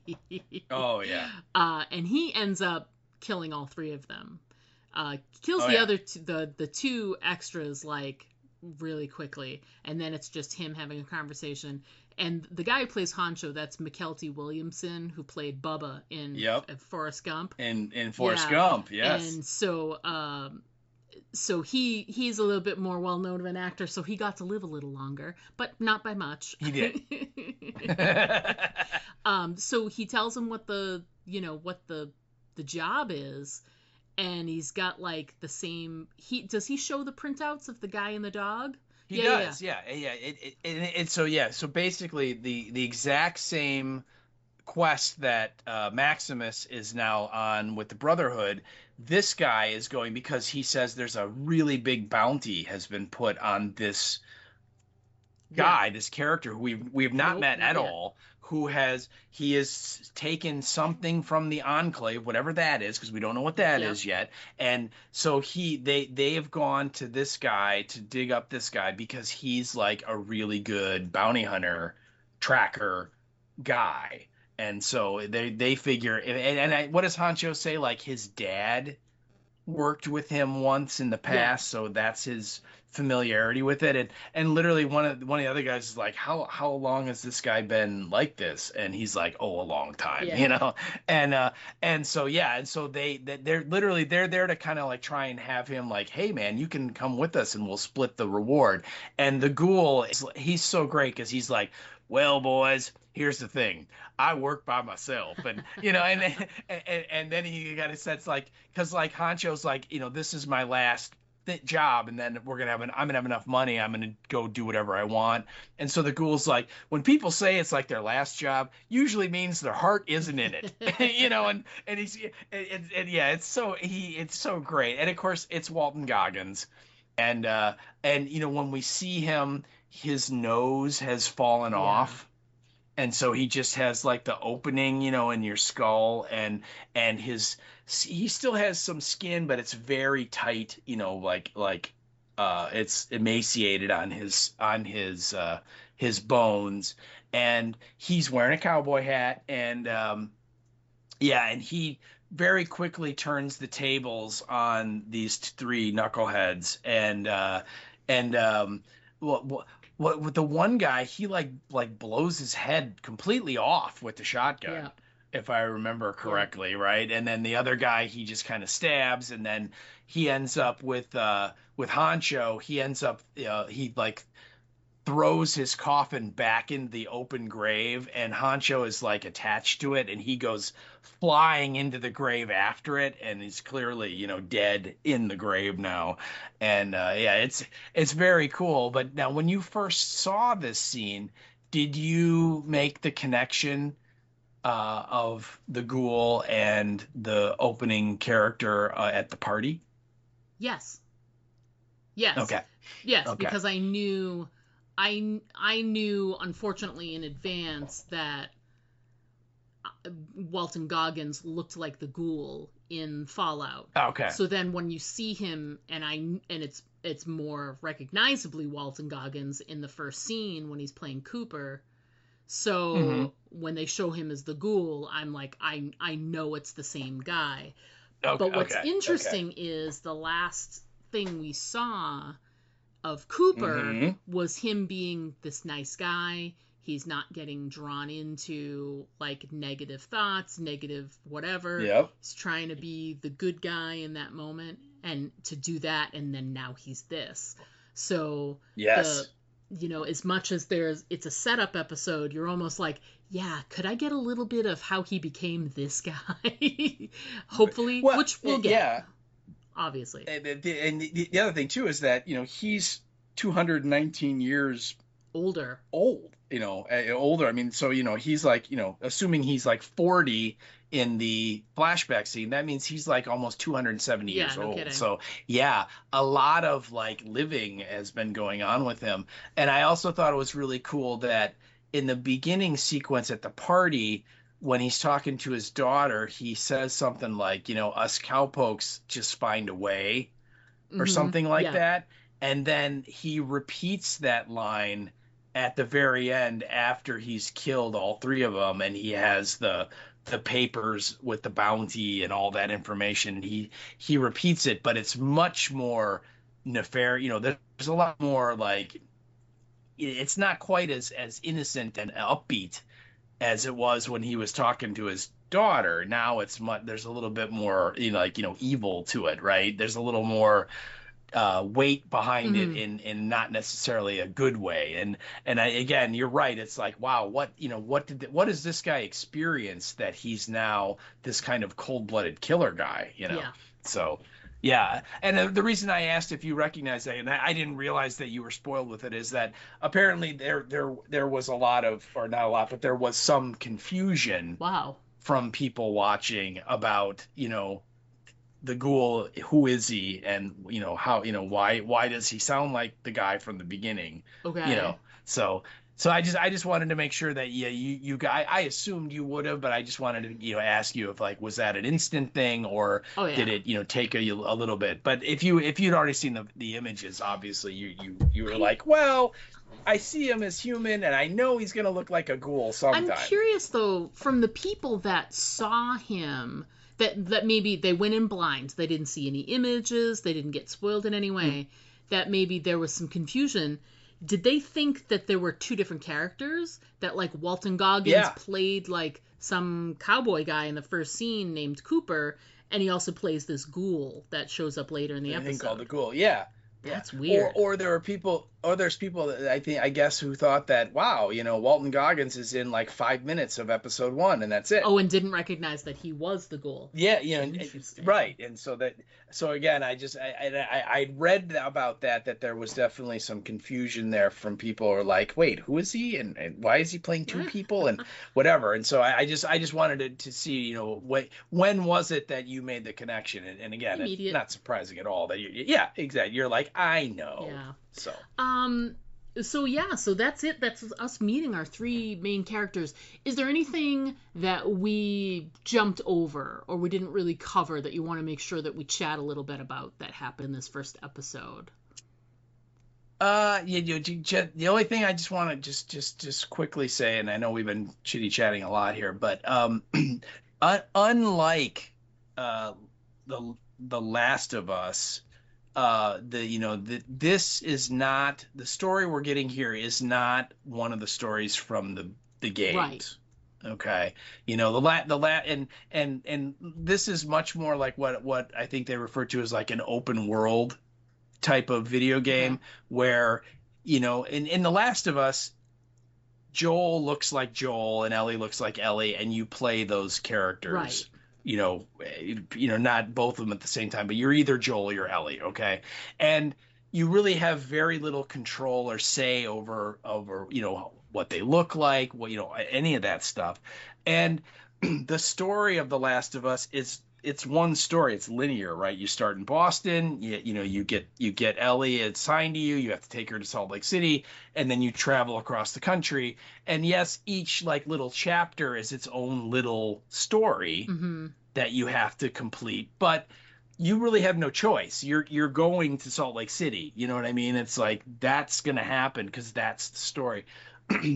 Fallout is, again, it's open world, and so literally, like in Fallout 4, which is the one most people are the most familiar with, when you start, you pick, do you want to be a boy or a girl? So you can be either sex, and if you pick a boy, like we'll just pick that for the example here, it then shows you, and you're like you're running hot water in the bathroom, and you like are wiping the mirror off because it's got steam from the hot water. Okay. And so you're looking at your face, and then it literally pulls up a thing where it's like, you can pick like from 30 different hairstyles, and you can get like a mohawk or a mullet or short hair, or you could be bald like me, or you could have whatever. It's like 30 different styles, and then you can like adjust like your how close your eyes are together on your face. You can adjust the size of your nose, and you can make your face rounder or more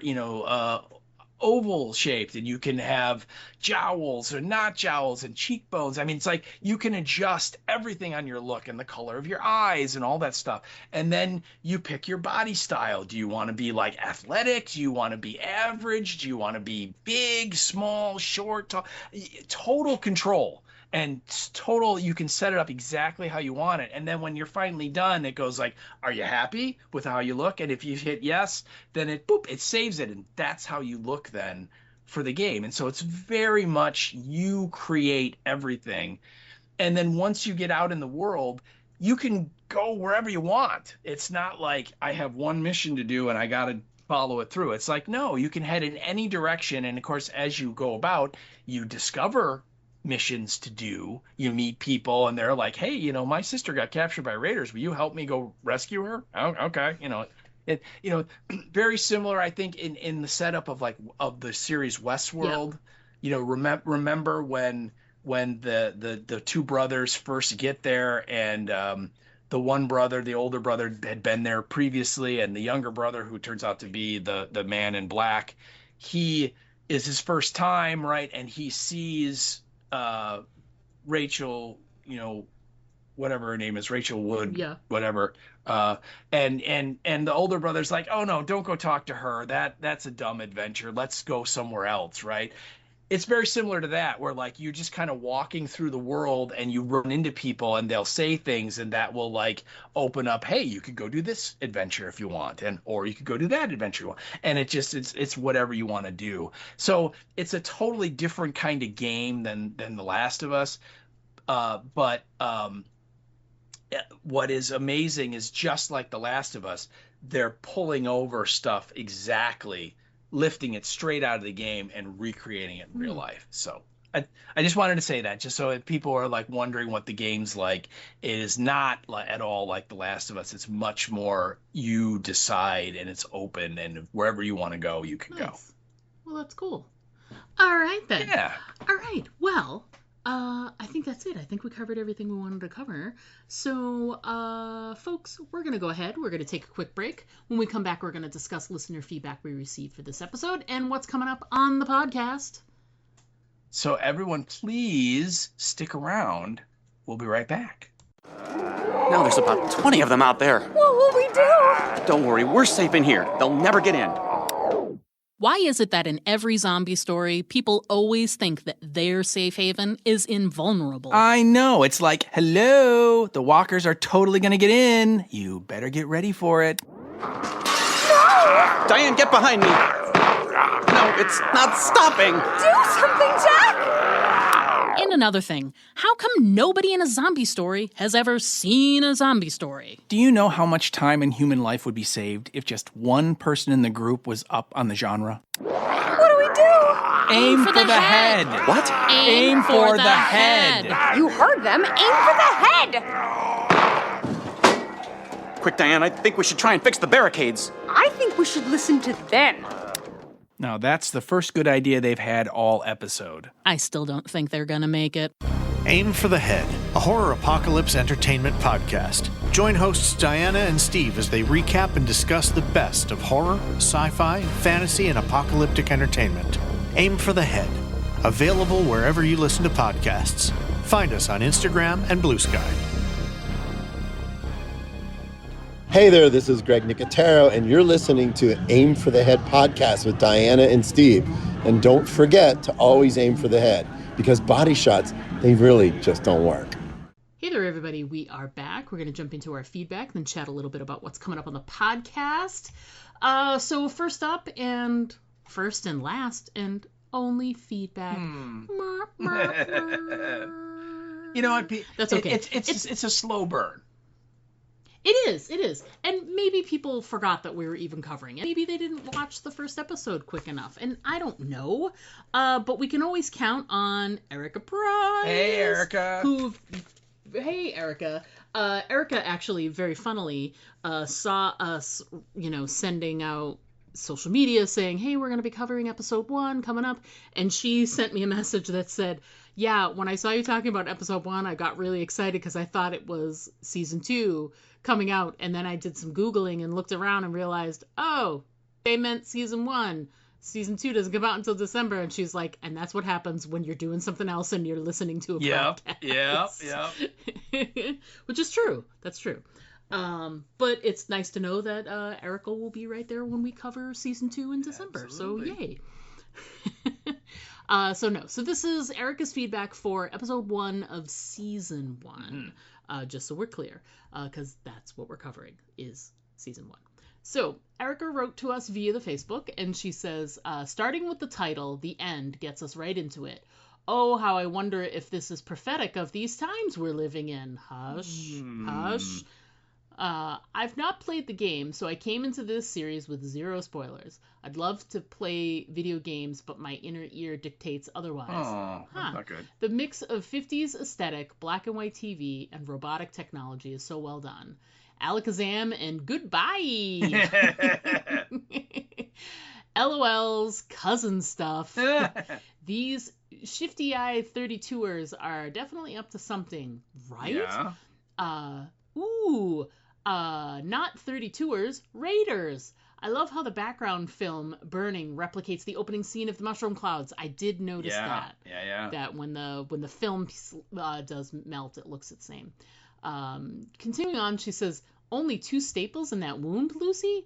She's so brave. Unlike her contemporaries, preferring to hide.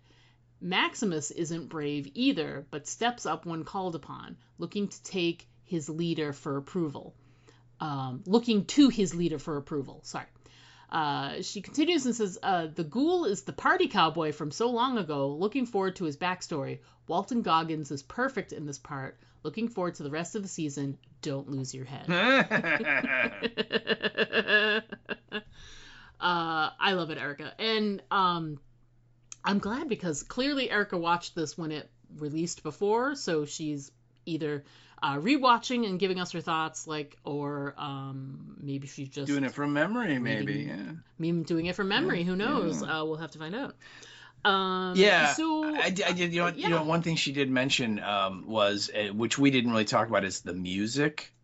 And you talked a little bit about it, and this is definitely a difference between the Bethesda Studios, which makes the video game, and Amazon, in that Amazon has money to get Johnny Cash and Nat King Cole songs and put them in the soundtrack to really accentuate that 1950s feel to it. And in the video game, that it's much more like crooners from maybe the 20s or the 30s. And one of the songs that you hear a lot is this guy, and he's singing the song, and it's I Don't Want to Set the World on Fire, which obviously plays into the whole nuclear war thing. But yeah, I did want to point that out, that when we get a lot of the Maximus stuff, it's all Johnny Cash singing, and it's early Johnny Cash from the 50s, and it's just in my head I'm like, oh yeah,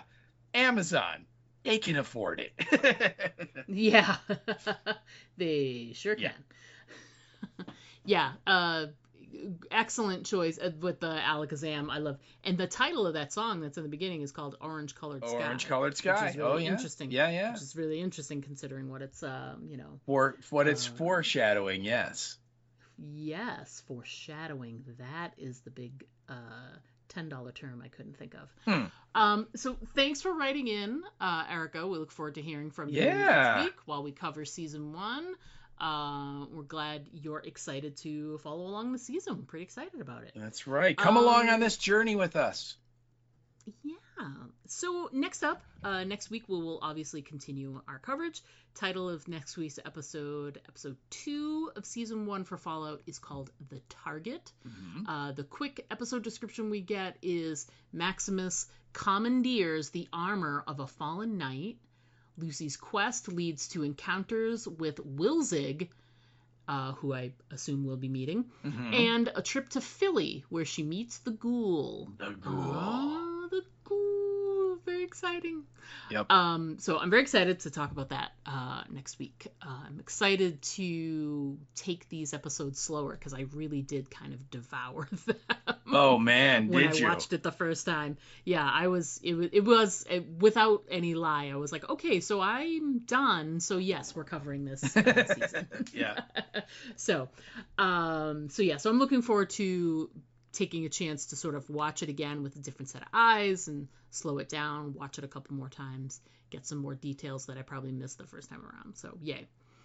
And just a reminder to folks, once this is finished, almost directly after we'll be finished covering Fallout, I think the timing works perfectly. We're going to come right into the premiere for Daryl Dixon, Book of Carol, Season 2 is going to be back on September the 7th. So mark your calendars for that. We'll be back covering Season 3. I'm sorry, I think I said Season 2. Yeah, you did. It's Season 2 of Book of Carol, technically. It's our second Carol season, but it's the third Daryl Dixon season, which is very exciting. I'm actually really looking forward to it. Daryl and Carol in Spain. I know. I really enjoy the first 2 seasons, even though if you think about the logistics of a story that takes place in New York, much more feasible than a story where you accidentally get on a tanker and you end up in France.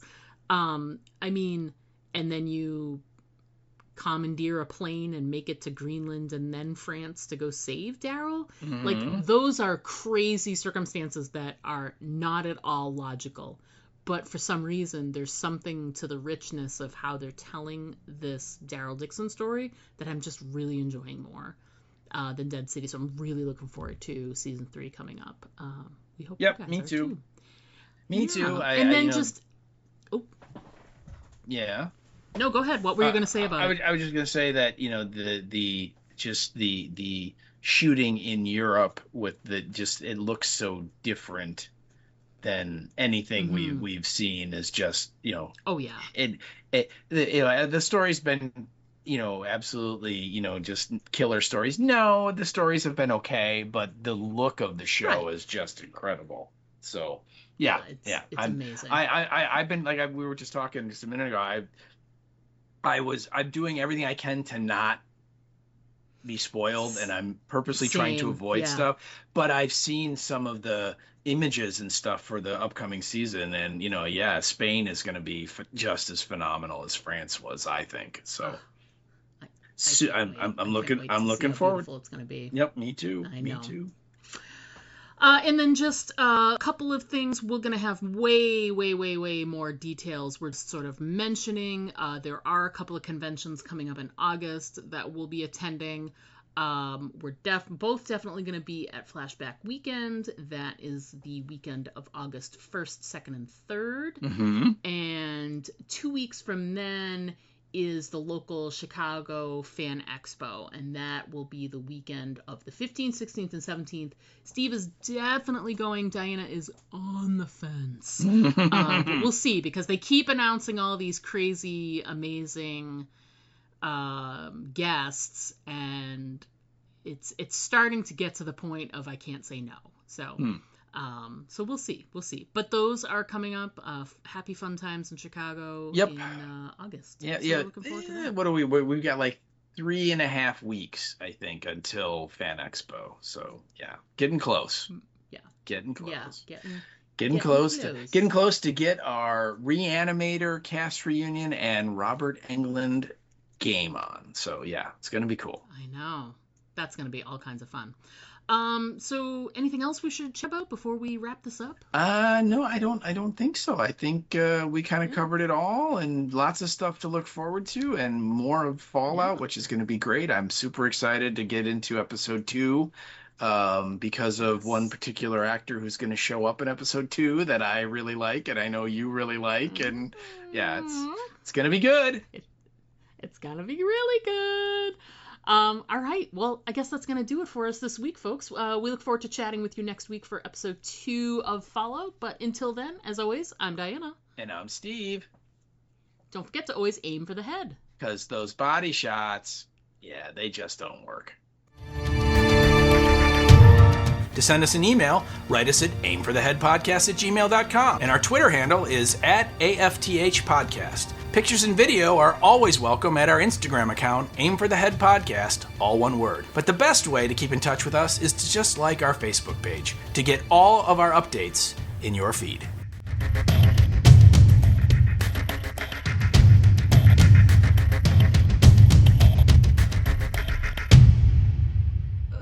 You're going to be surrounded by ladies because Sarah's coming too.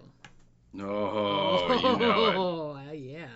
All right, cool. So hello, ladies.